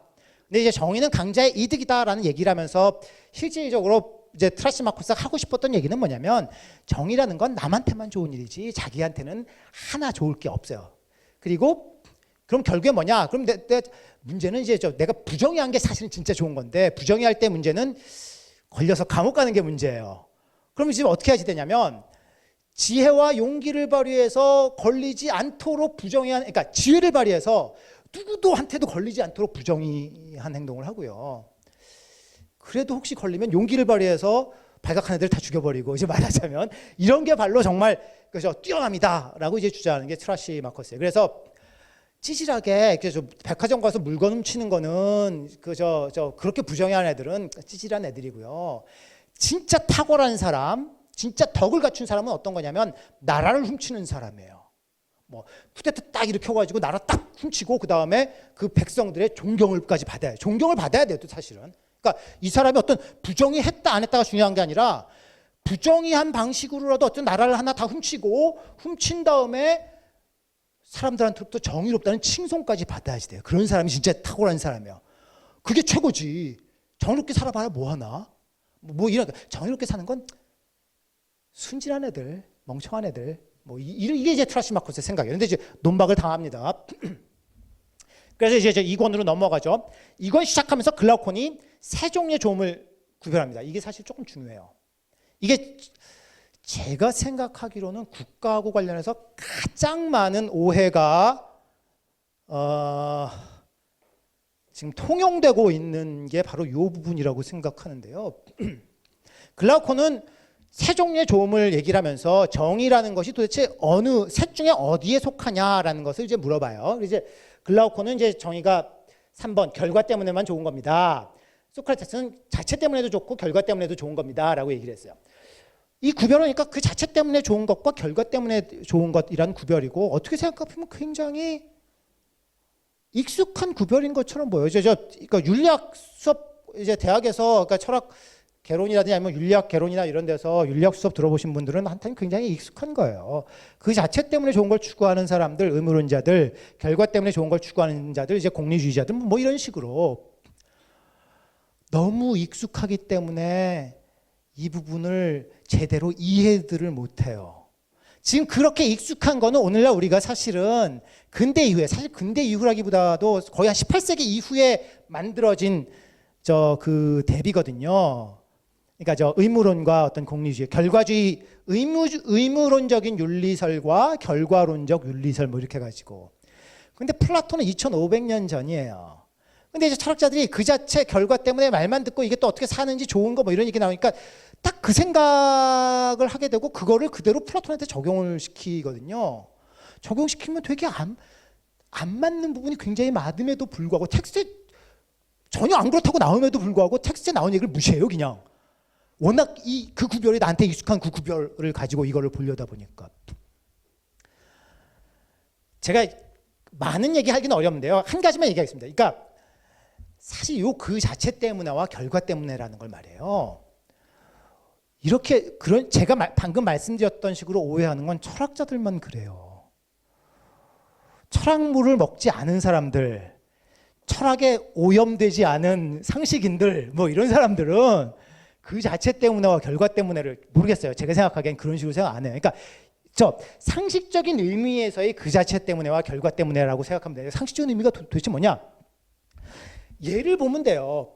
건강이란 건 말이에요. 건강이란 건 좋아요. 건강이란 건 좋은데 건강이 건강으로서도 다른 거 생각하지 말고 그냥 건강만 놓고도 그냥 좋은 거라고 우리가 생각하잖아요. 그렇죠? 그럼 그 자체 때문에 좋은 거예요. 제가 오늘날의 철학자들은 건강이 좋다 그러면 건강은 왜 좋은가? 따지고 건강이 거기에 즐거움을 주고 뭐 좀 이렇게 해서 즐거움이라는 것을 이는 결과를 갖다 주기 때문에 건강은 결과 때문에 좋은 거라고 생각을 하거든요. 건강한 삶이 즐거운 삶일 때 그 즐거움하고 건강을 떼버려요. 각 추상해서, 그러니까 철학자들은 모든 걸 추상해서 다 개념화하고 막 이렇게 2,500년 동안 우리가 익숙해져 있어가지고 그런 걸 다 떼. 보통 사람들은 안 그러는데, 그러니까 다 떼고 나서 플라톤도 철학자지. 그죠? 철학적인 재능이 없는 애들만 그런 거 안 떼는 거고 철학적인 재능이 있는 사람은 그런 거 원래 다 떼는 거거든요. 뭐 이렇게 생각을 하고 철학자한테 우리가 자비의 아까 말씀드렸던 자비의 원칙을 발휘해서 이 플라톤도 저 상식밖에 안 가진 보통 사람이 아니라 철학자 아니야. 뭐 이러고서 그런 것들 갖다 붙이는데 그래서 사실 이게 얼마나 중요한 얘기냐면 이게 바로 2권 시작하면서 한 얘기고요. 요 질문이 10권까지 그냥 가는 거거든요. 결국에는 이걸 오해하니까 국가 전체를 그냥 오해하는 거예요. 그러니까 국가에서 가장 중요한 사실 국가 얘기하면 여러분 그러니까 이데아론 나오고 동굴비유 나오고 태양비유 나오고 이거 뭐 유명한 얘기들 있잖아요. 국가하고 관련해서 철학자 철인 통치론 나오고 제일 중요한 건 그게 아니라 정의가 뭐냐, 정의가 과연 이득이 되느냐 이게 바로 국가 전체를 가로지르는 질문이거든요. 그냥 그거 질문하려고 그런 얘기들 다 한 거였어요. 근데 그 질문에 대한 대답을 국가의 소크라테스가 하는 대답을 완전히 오해해요. 사실 플라톤 연구자라는 사람들도 제가 보기에는 상당히 많은 사람들이 전문가라는 사람들도 오해가 좀 심각해요. 이게 이제 철학이 원래 좋은 거지만 이게 철학함이 좋은 것이고요. 철학을 잘못해서 이제 철학적인 개념에 내가 오염되면 생각을 좀 이상하게 하는 수가 있어요. 그런 철학 공부하고 그러면 안 됩니다. 그렇죠? 우리가 배워야 될 건 철학이 아니라 철학함이다. 스스로 사고하기. 얘들을 그러니까 건강이란 건 그냥 다른 거 생각 안 하고 건강만 생각해도 건강으로서 내가 택할 만한 것이에요. 건강하고 싶어요. 그런데 건강이 있으면 내가 올림픽 나가서 메달도 딸 수 있잖아요. 그렇죠? 메달 따면 명예도 얻을 수 있잖아요. 그렇죠? 그게 건강으로부터 나오는 결과는 그런 거예요. 그러니까 막 억지로 하나 있는 걸 막 떼내는 게 아니라 건강과 경기 출전 이건 전혀 딴 일이잖아요. 완전히 다른 것. 여기서 결과로 얘기되는 것은 그 다른 것들이에요. 그러니까 지혜 있으면 지혜는 그냥 지혜로우면 좋은 거예요. 그렇죠? 근데 이제 지혜로우면 퀴즈 대회 나가서 돈도 벌 수 있어요. 저희 1등상 받아서 무슨 상금도 받을 수 있잖아요. 상금 받는 거 지혜하고는 완전히 별개의 일이죠. 지혜 때문에 생긴 거잖아요. 결과적으로. 그렇죠? 그게 결과 때문에도 좋은 거예요. 그러니까 지혜는. 내가 지혜는 그냥 지혜로서도 좋고요. 지혜 때문에 나중에 생기게 되는 우승하는 거, 경연대회 나가서 우승하는 거, 뭐예요? 수학 올림피아드 나가서 1등상 받는 거, 이런 거. 그래서 사람들이 박수 쳐주고 명예 얻고 이런 거. 이런 게 바로 결과인 겁니다. 결과 때문에만 좋은 건 뭐냐면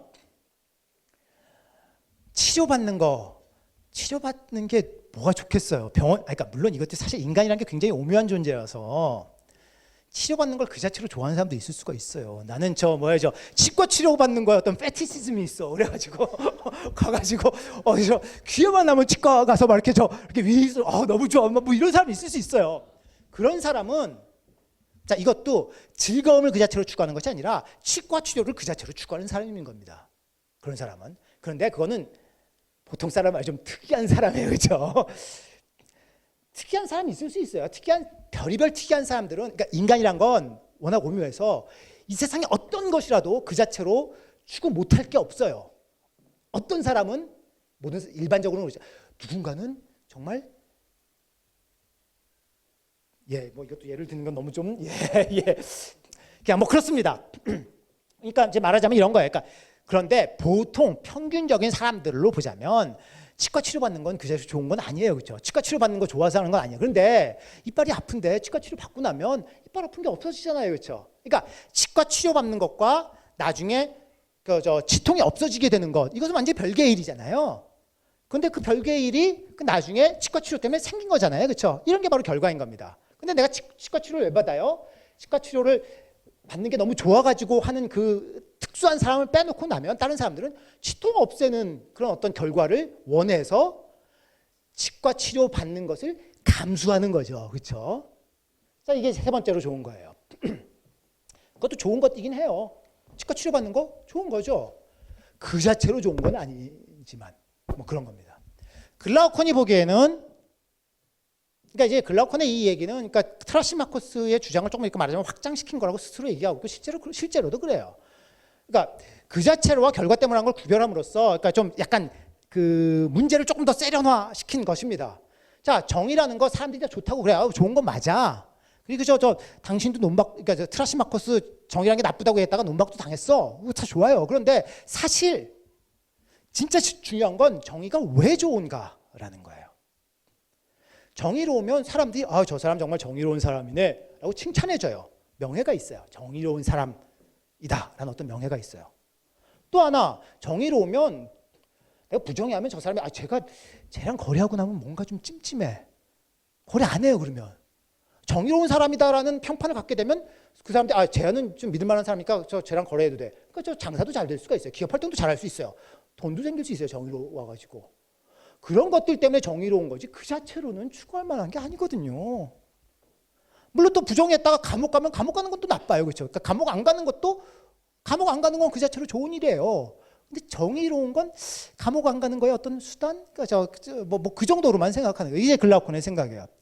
소크라테스는 그게 아니라 정의는 물론 네가 얘기한 그 결과 때문에 좋은 거 맞아. 그런데 그것 결과 다 빼더라도 그 자체로도 그냥 정의라는 거 그 자체로도 그냥 누구나 정상적인 사람이라면 추구할 만한, 이게 정상적인 사람이란 말이 제가 약간 좀 오해가 있을 수도 있는데, 자 아까 말씀드렸으니까 치과 치료 정상이란 말을 좀 이게 좀 약간 폴리티컬리 인코렉트한 말일 수는 있는데 어쨌거나 그러니까 좀 특이한 사람들이 아니라면 그렇죠. 그러니까 누구나 그 자체로 추구할 만한 거다라는 게 소크라테스의 주장이에요. 글라우콘이 그 주장을 증명하라고 굉장히 무리한 요구를 합니다. 오케이. 보통 일반적으로 정의로우면 좋은 결과들이 생기고, 그러니까 좀 정의롭다는 어떤 명예도 생기고, 그렇죠? 그러니까 거래도 잘할 수가 있고, 부정의하면 감옥도 가고 그럴 테지만 사실은 그건 다 우연적인 일들이야. 네가 정의롭다는 걸 사람들이 모르면, 그러니까 무인도에서 혼자 있는데 그 사람이 정의로운 사람, 누가 그 사람한테 야 저 사람 정의로운 사람이라고 막 이렇게 칭찬해주고 그러겠어요, 그렇죠? 역시 거래도 못하고, 그러니까 누가 알아줘야지 그 결과 때문에 생기는 것들은 따라 나오는 거지. 그렇잖아요, 그렇죠? 그 결과라는 건 그런데 약간 우연적이야. 그리고 또 아주 그 결과가 생기는 거를 막아낼 수 있는 장치도 있어요. 귀게스의 반지라는 유명한 얘기가 나와요. 그러니까 귀게스 반지가 뭐냐면 반지의 제왕에 나오는 반지 같은 거예요. 그러니까 반지 끼고서 이렇게 딱 돌리면 투명인간 되는 반지거든요. 그러니까 누가 반지 끼고 투명인간 된 다음에 막 부정한 짓 하고, 그러니까 말하자면 투명인간 딱 돼서 그 다음에 한 100억 좀 훔쳐요. 그리고 나서 그 다음에 딱 이렇게 돌아와서 보일 때 10억 기부해요. 그래서 기부천사라는 이름을 얻게 되는 거예요. 그러니까 그러면 사람들이 야 저 사람 정말 기부천사구나 이렇게 해줄 거 아니에요, 그렇죠? 그러니까 실제로 이 사람은 100억 훔치고 다니는 사람이지만 사람들이 모르기 때문에 그러니까 부정의한 사람이란 어떤 귀결 그런데 안 따라 나오잖아요. 이렇게 그러니까 그 귀결이란 건 올 수도 있고 안 올 수도 있는 거니까 귀결은 그냥 다 뺍시다. 다 빼야지 다 빼야지 누군가가 정의를 그 자체로 그러니까 다 섞어놓은 말이에요. 그러니까 소크라테스 주장은 자체 때문에도 좋고 결과 때문에도 좋다 그랬는데, 어떤 사람이 정의로운 행동을 할 때 그 사람은 그것이 그 자체 때문에 정의를 선택해서 한 건지 아니면 결과 때문에 정의를 선택해서 한 건지 모르잖아요, 그렇죠? 그러니까 두 가지 때문에 다 좋다면, 그러니까 네 말대로 두 가지 때문에 다 좋다면 결과 때문에 좋다는 건 나도 동의했으니까 그건 다 빼고 그 자체로 좋은지만 우리가 한번 따져봅시다. 그러기 위해서 뭐예요? 결과는 싹 지웁시다 라는 거예요. 그래서 뭐냐? 고문당하고 욕먹는 사람이 있어요. 근데 이 사람은 진짜 정의로운 사람인데 사람들이 다 오해를 해가지고 저 사람 저 나쁜 놈하고 저 손가락질하고 이러고 실제로 이 사람 되게 좀 잔인한 얘기 나요. 불로 지지고 막 눈알을 뽑히고 막 뭐 어쨌든 그런 얘기인데 그런 사람이 있고요. 그 옆에 아까 그 나라를 훔친 참주, 나라 자체를 훔치고 백성들이 그러니까 저 사람은 부정의한 자다라고 얘기하는 사람들은 다 죽였어요. 싹 없어요. 그래서 백성들이 전부 다 저 사람 정의로운 사람 막 그 만세를 부르고 있어요. 그 두 사람을 놓고 누가 더 행복한지를 보여달라 그래요.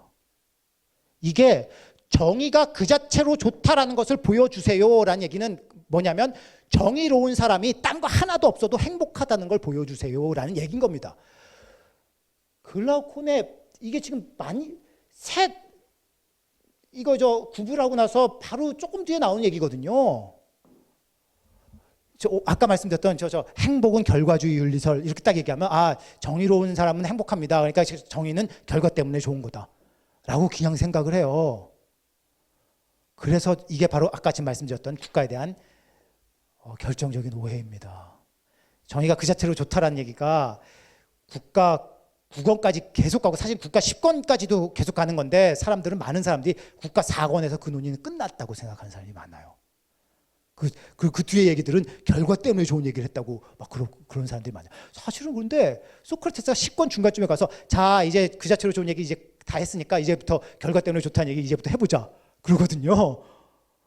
아니 그냥 텍스트 그대로 이게 나와 있는데 사람들이 4권까지 그 자체로 좋은 얘기 다 했고요. 9권 얘기는 결과 때문에 좋은 거 행복 얘기 나오니까 그다음에 즐거움 얘기 나오니까 뭐 그런 오해가 있어요. 그러니까 국가편에서 소크라테스가 얘기하는 그 자체로 좋은 것을 보여달라는 얘기는 정의가 뒤에 나오는 명예나 재물 생기는 거 빼고도 정의로움만 가지고도 행복할 수 있습니까? 그걸 보여주세요라는 게 글라우콘의 요구고 그게 바로 정의가 그 자체로 좋다는 걸 보여주는 것입니다. 고문당하고 그러더라도 너는 정의로운 사람이 될래? 아니면 떵떵거리면서 사는 부정의한 사람이 될래? 라는 질문이 아니에요. 그 질문이라면 속마음은 어떨지 몰라도 많은 사람들이 공식적으로 인터뷰하면서 당신 그러시겠습니까? TV에서 인터뷰하면 저는 좀 어려움 역경이 있어도 저 정의로운 사람이 되겠습니다 라고 얘기하는 게 정답이에요. 이건 그냥 그렇죠. 근데 그 질문이 아니에요. 글라우콘의 질문은 정의롭지만 고문당하고 사람들한테 오해받고 있는 사람이 떵떵거리면서 살고 있는 누구보다도 떵떵거리면서 살고 있는 사람보다 더 행복하다는 걸 보여주세요. 질문을 딱 들어보면 더 이상 논의를 할 것도 없이 이거는 거의 무슨 철학의 유명한 역설들이 제논의 역설, 아킬레스가 그러니까 거북이를 따라갈 수 없다. 논의를 아무리 하던 내가 일단 딱 듣고 나서 말도 안 되는 소리라는 걸 내가 알아요. 그렇죠? 아킬레스가 왜 거북이를 못 따라가? 당장 따라갈 수 있지. 이 사람이 행복하다는 거 보지 말도 안 되는 소리.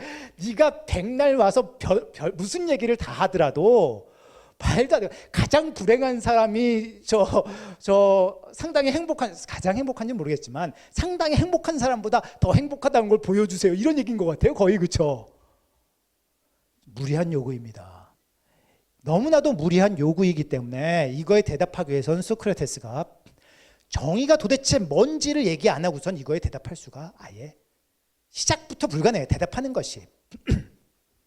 그래서 정의가 뭔지에 대해서 얘기를 하는 겁니다. 그러니까 1권에서 나왔던 정의가 뭐다라는 얘기들은 사실 다 틀린 얘기들이고요. 이제부터 소크라테스가 정의가 뭔지를 이제 비로소 얘기하려고 하는 겁니다. 그리고 자 이제 소크라테스 전략은 뭐냐?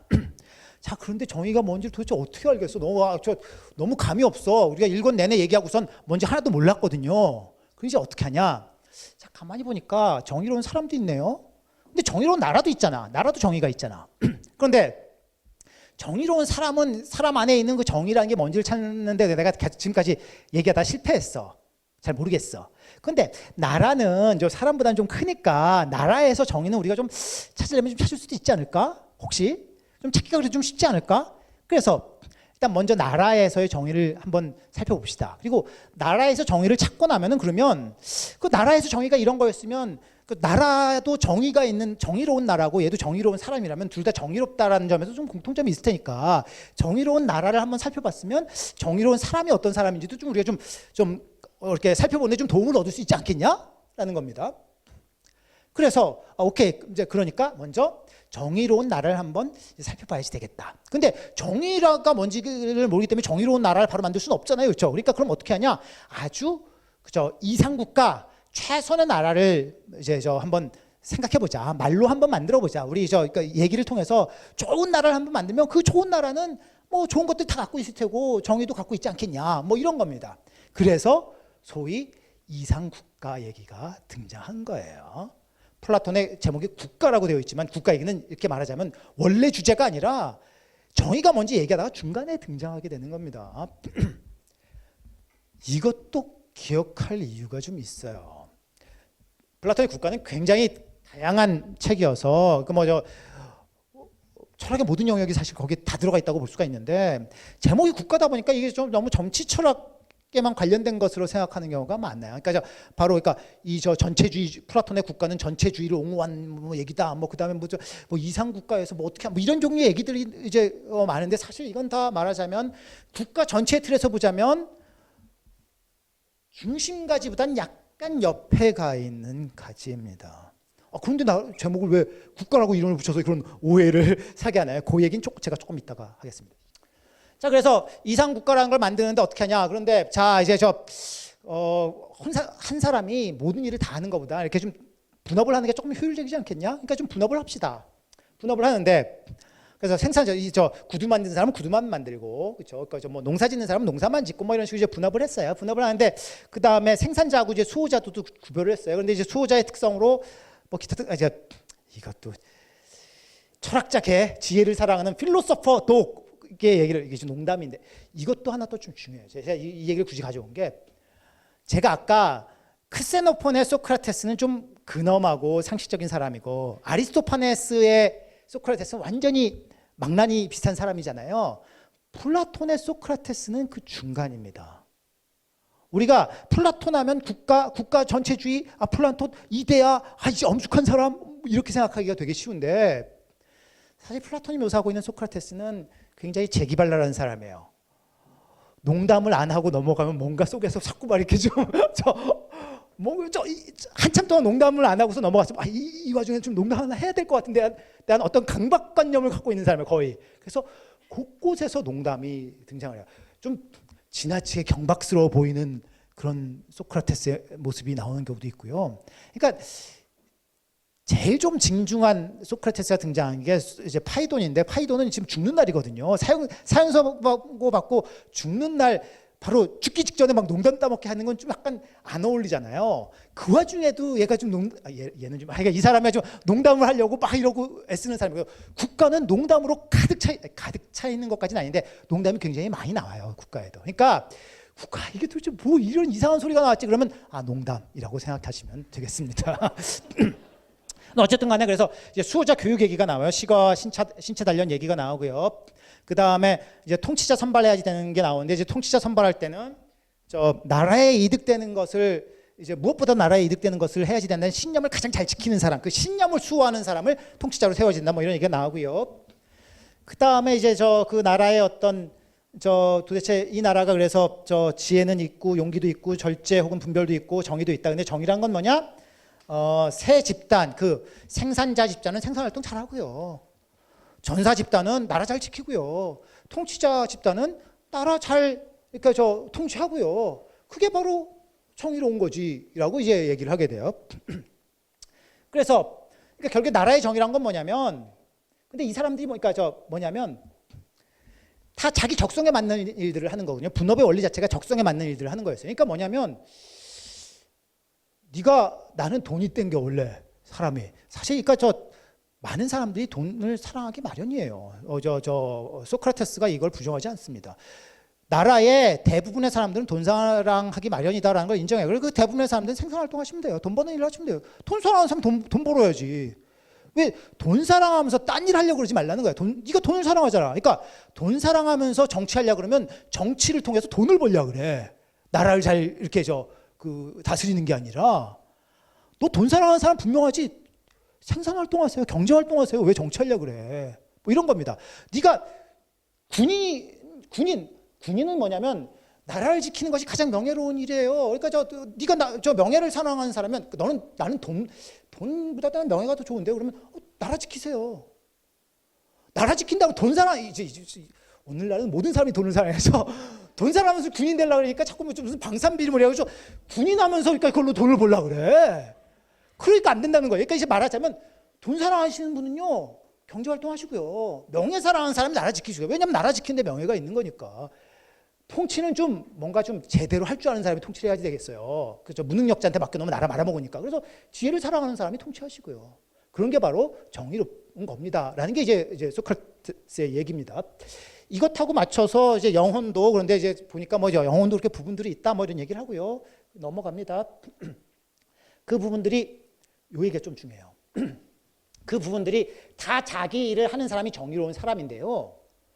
정의로운 행동은 영혼의 이러한 상태를 만들어내고 유지시켜주는 행동이다라고 규정하는 것이 플라톤의 전략을 이해하는데 굉장히 중요합니다.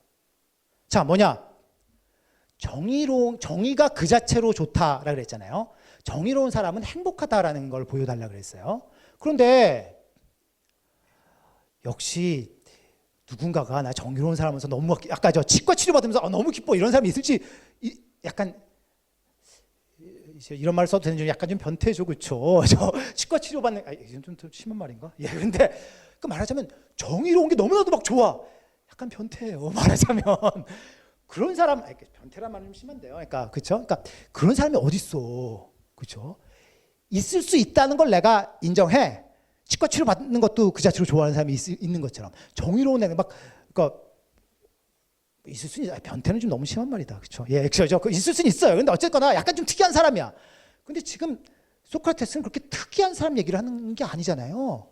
일반적으로 특이한 사람 일반적으로 얘기해서 정의는 그 자체로 좋은 거다. 정의로우면 행복하다는 걸 얘기하는 건데 내가 정의로운 행동을 할 때 별로 기쁘지 않거든요.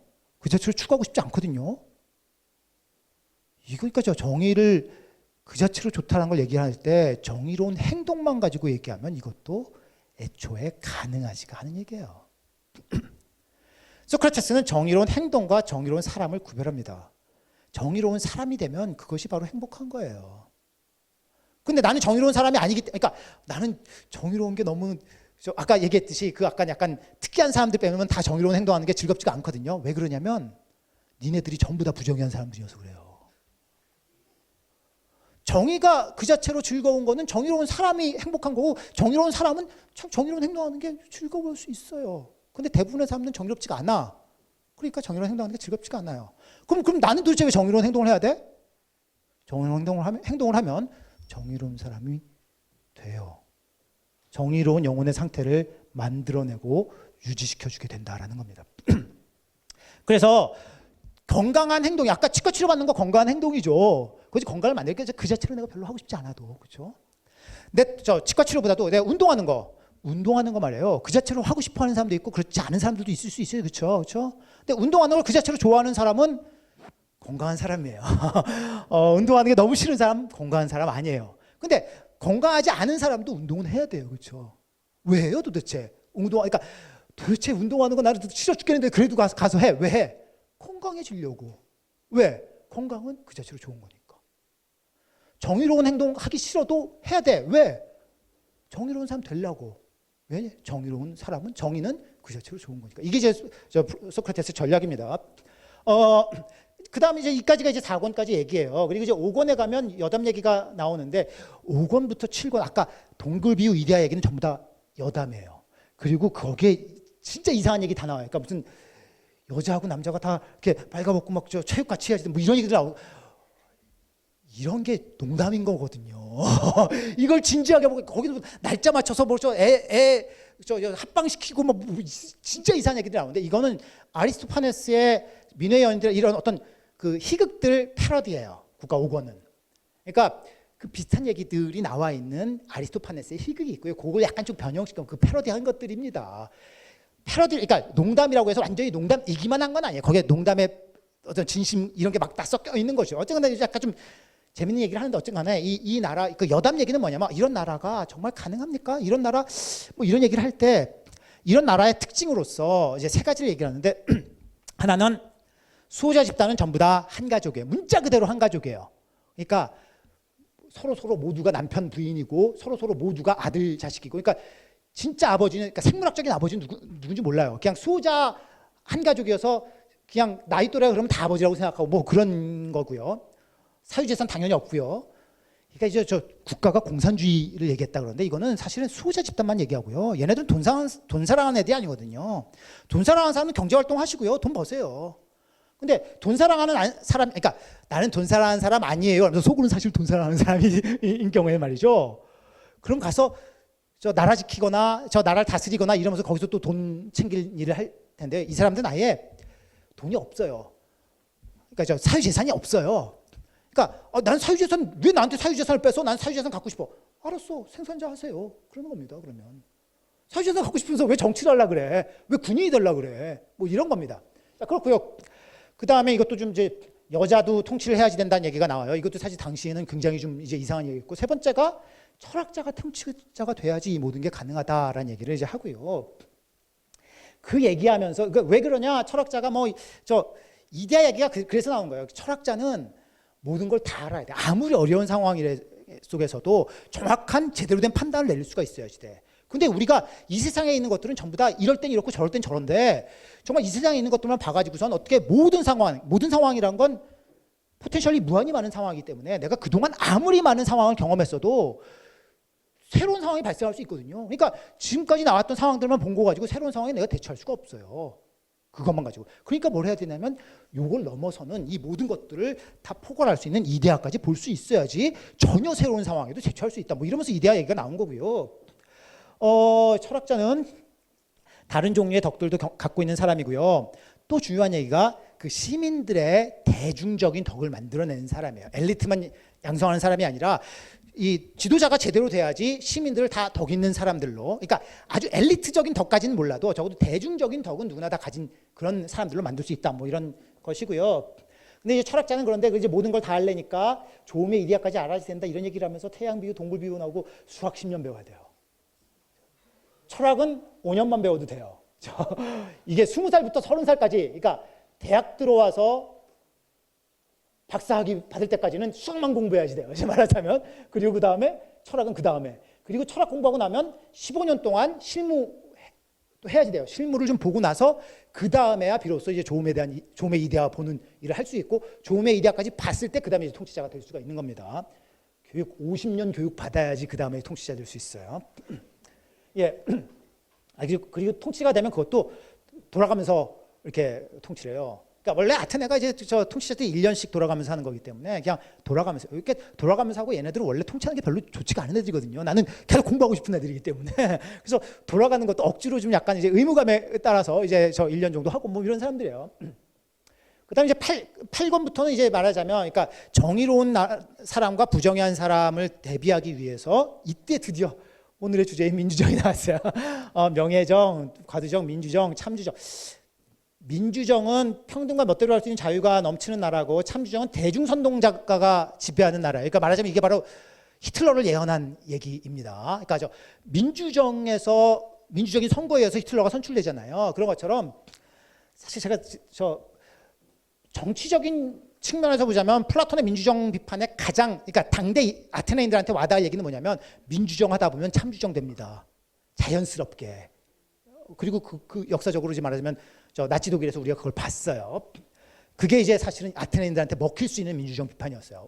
제가 오늘 좀 다른 포인트를 얘기하겠지만, 그래서 그거에 해당되는 사람들도 있고요. 이제 뭐 민주정적인 인간은 뭐 그때 욕구에 따른 사람이고 뭐 참주정적 뭐 이런 겁니다. 이제 이제 8권 그 다음에 이제 9권에 가서 드디어 이제 저 이성 기계 욕구라는 게 다 좀 나름대로 제 기능을 수행하면 이건 이제 저 지혜를 사랑하고 명예를 사랑하고 이득을 사랑하는데 영혼의 각 부분에는 고유한 욕구가 있고 즐거움이 있어요. 이성 부분도 고유한 욕구가 있고 즐거움이 있고 뭐 기계 부분 욕구만 욕구 있고 즐거움이 있는 게 아니에요. 그러니까 다 고유한 욕구와 즐거움이 있는데 정의로운 사람이야말로 영혼의 각 부분에 고유한 즐거움들을 제공해 줄 수 있는 사람이에요. 그래서 이 사람은 진정한 지혜, 왜냐하면 진정한 지혜, 진정한 명예, 진정한 이득을 추구하기 때문에. 그래서 이 사람이야말로 보통 사람, 그러니까 부정한 사람은 알 수 없는 어떤 그런 어떤 기쁨을 누리는 사람이다. 그래서 729배나 더 즐겁다. 뭐 이런 얘기를 이제 하고 바로 그러면서 이제 정의가 그 자체 때문에 좋다는 얘기를 이제 하는 거예요. 그래서 이런 사람은 어쩌고저쩌고 뭐 이렇게 하고 이때 이제 폴리테이아가 나와요. 폴리테이아란 말이 국가라고 번역하고 있지만 폴리테이아라는 말은 정치 체제거든요. 나라의 정치 체제가 아니라 내 영혼 안의 정치 체제를 제대로 지키는 사람, 그런 사람이 정의로운 사람이다라는 거예요. 그리고 근데 이제 국가 8권 끝나면서 어떤 얘기하냐면 자, 그 이상, 그러니까 그럼 정의로운 사람은 정치할까요? 정치 안 한다 그래요. 왜냐하면 이 나라는 부정의한 나라에서 나의 그 어떤 그 뛰어남을 여기다가 내가 저 거저 줄 이유가 없어. 저 원하지도 않을 텐데 쟤네들. 얘네는 어디서 통치를 하냐면 이상 국가에서만 통치를 해요. 근데 이상 국가 있나요? 없어요. 그 사람은 현실조국에서 정치 안 하고요. 이상 국가에 살 겁니다. 그런데 이상 국가 그런 땅에 그런 건 없잖아요. 그러니까 이게 저 국가 9권 끝에 나온 얘기예요. 소크라테스. 그런데 그거는 마치 표본처럼 어떤 모범으로서 하늘에 있어. 그래서 내가 좀 제대로 살고 싶은 사람은 그 모범을 보면서 내 영혼도 저런 어떤 정치 체제를 갖도록 만들어야지 되겠다. 뭐 이러고 이제 살게 된다는 거예요. 그리고 그런 사람이 이상 국가의 시민이에요. 뭐 그런 얘기입니다. 모방적인 시인 추방 얘기 이것도 나름대로 중요한 주제지만 그냥 넘어가고요. 그 다음에 영혼 불멸 증명이 나오고요. 이 다음에 비로소 결과 돌려받기 얘기가 나와요. 거의 끝에 가서 결과 돌려받기 얘기는 뭐냐면 원래 정의로운 사람의 결과, 그러니까 정의로운 사람이 정의롭다는 게 알려져야지 뭐 그럴 텐데 사실 그러니까 모른다라고 가정하고 얘기를 했거든요. 그런데 정말 모를 수 있을까? 그러니까 그러니까 한두 번 속일 수 있어도 그러니까 나라를 훔쳤어도 한 10년쯤 지나면 다 들통나던데 뭐 이런 겁니다. 그러니까 그리고 그렇게 알려지지 않기도 어렵고요. 최소한 영혼 불멸까지 얘기했으니까 이 사람은 신도 얘기해요. 신들은 모르지 않아요. 최소한. 그리고 영혼 불멸까지 얘기했으니까 니네 영혼이 이 생으로 끝나는 거 아니거든요. 다음 생이 있어요. 요 생에서 잘 안 걸리고 넘어갔어도 그 결과를 니네가 다 떠안을 거야. 뭐 이런 얘기들을 하고 국가가 끝났어요. 자, 참주정에 대한 이제 비판, 이제 두려움이 있었고 이제 방금 말씀드렸던 그 두려움을 좀 소크라테스가 이용하기도 합니다. 그런데 재미있는 거는 얘기하면서 이상국가를 얘기하면서 이상국가의 수호자들이 나라의 자유를 구현하는 자들이라고 얘기를 하고 있어요. 소크라테스가. 아니 도대체 어떻게 감히 이 자유의 억압자인 이 국가편의 소크라테스가 자기가 그 이상국가의 수호자들이 자유의 구현자라는 얘기를 할 수가 있냐. 좀 전체주의적으로 보이고요. 오케이, 네가 적성에 맞는 일을 한다 뭐 이런 얘기를 했는데 아니 나는 적성에는 안 맞지만 그래도 딴 거 하고 싶을 수도 있잖아요. 그렇죠? 나는 돈 버는 게 적성에 맞긴 한데 그래도 나는 정치도 한번 해보고 싶은데 그럼 난 정치하면 왜 안 되는 건데 이럴 수 있잖아요. 그렇죠? 그러니까 왜 국가가 통치자가 나한테 나한테 좋은 게 뭔지를 네가 얘기를 해. 나한테 좋은 거는 내가 생각하는 걸 할 수 있도록 하고 나라가 할 일은 뭐가 좋다고 얘기한 걸 간섭하지 마시고 그냥 각자가 자기가 좋다고 생각하는 것을 자유롭게 추구할 수 있도록 도와주고 이 정도 해야지. 왜 나라가 그런 것들을 간섭하시나요? 결국에는 전체주의 맞는 것 같은데? 뭐 그런 얘기를 이제 할 수가 있잖아요. 그런데 감히 그런 사람들이 자유의 구현자라는 소리를 해? 예. 일단 먼저 얘기할 수 있는 건 이제 자유 개념이라는 게 이렇게 단일한 게 좀 아니에요. 그래서 일단 적극적인 자유와 소극적 자유 개념이 있고 민주정에 멋대로 할 수 있는 자유가 가득하다라고 할 때 엑수시아라는 걸 말을 하는데요.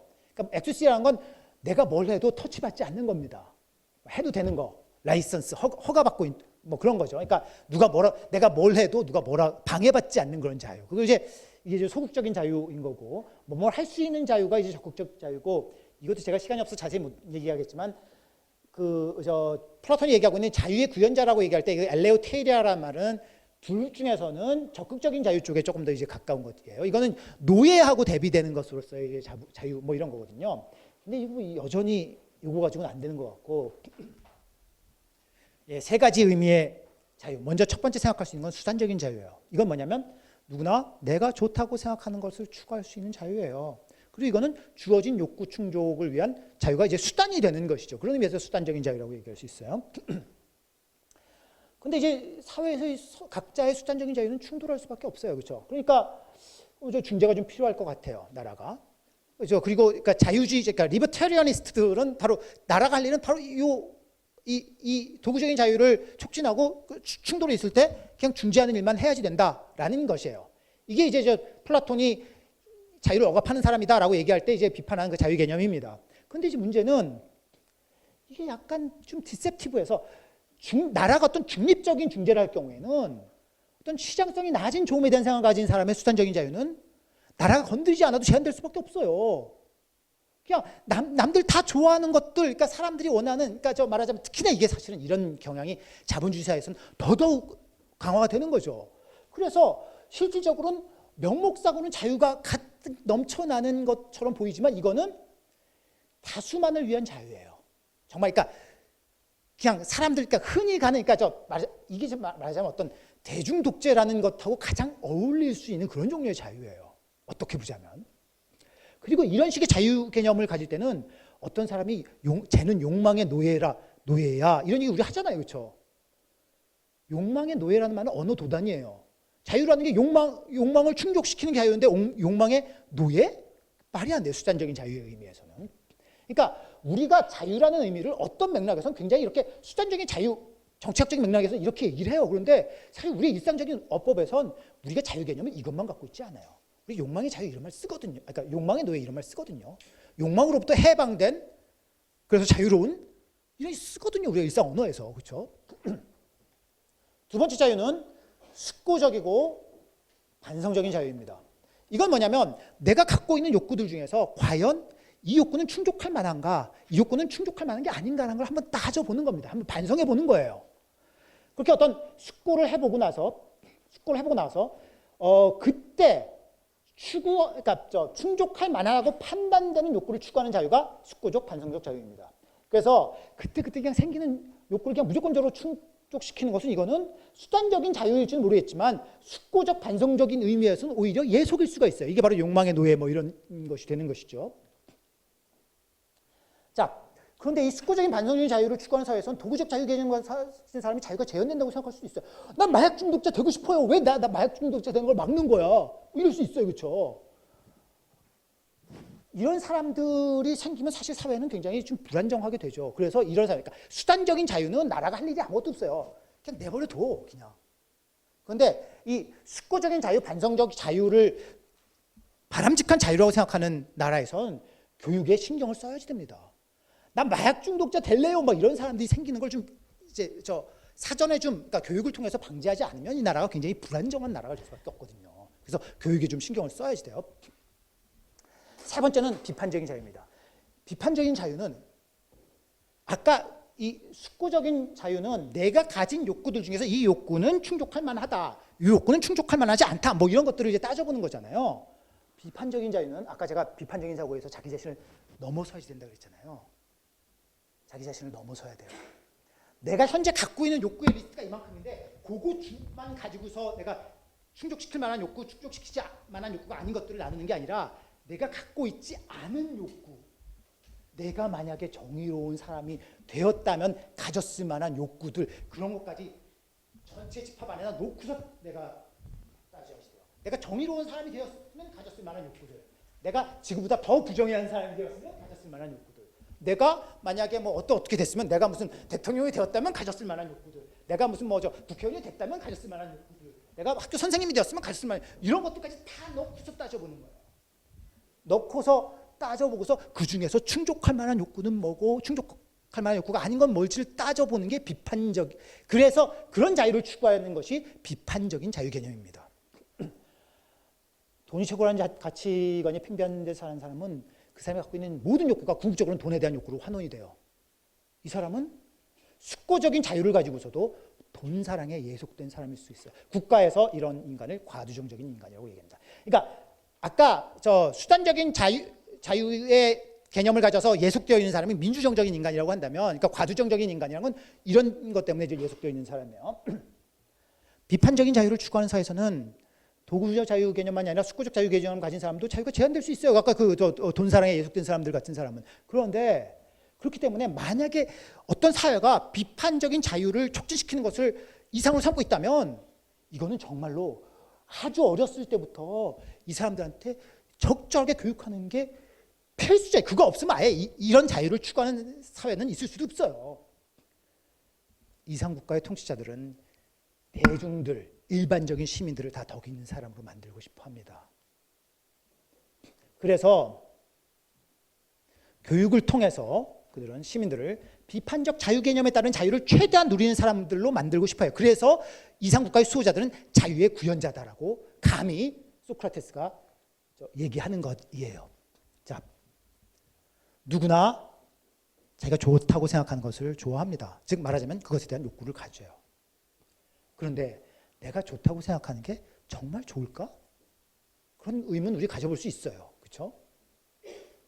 그런데 만약에 내가 나한테 좋아 보이는 게 실제로는 좋은 게 아니라면 과연 나는 그걸 가지고 싶을까? 나는 좋다고 생각했는데 사실 좋은 게 아니야. 나는 이거 하면은 말하자면 아주 간단한 예를 들자면 내가 여기 좀 아주 맛있는 주스라고 생각하고서 주스 내가 먹었어요. 사실 주스가 아니라 물감이었어. 먹고 싶지 않았었던 거예요, 사실은. 그렇죠? 내가 나한테 좋아 보이는 게 실제로 좋은 게 아니라면 과연 그걸 내가 갖고 싶어 할까? 국가 중간에 정의나 아름다움이나 이런 것들은 정의로워 보이는 것을 사람들이 원하기도 해요. 아름다워 보이는 것만, 그러니까 실제로 정의롭지 않아도 정의로워 보이기만 하는 걸 원할 수 있어요. 근데 좋음은 좋아 보이는 걸 원하지 않아요. 진짜 좋은 걸 원해요, 누구나. 이게 이제 소크라테스의 진단입니다. 사실 제 생각에 맞는 것 같아요. 만약에 그렇다면 소크라테스의 민주적 비판의 뿌리에는 무엇이 정말로 좋은지에 대한 고문이 없고 그냥 그때그때 좋아 보이는 것을 추구하는 자유가 정말 우리한테 소중한, 우리가 추구할 만한 그런 자유인가? 라는 그런 어떤 문제제기가 있는 겁니다. 예. 게임 페인 되는 자유도 우리한테 과연 필요한 것일까요?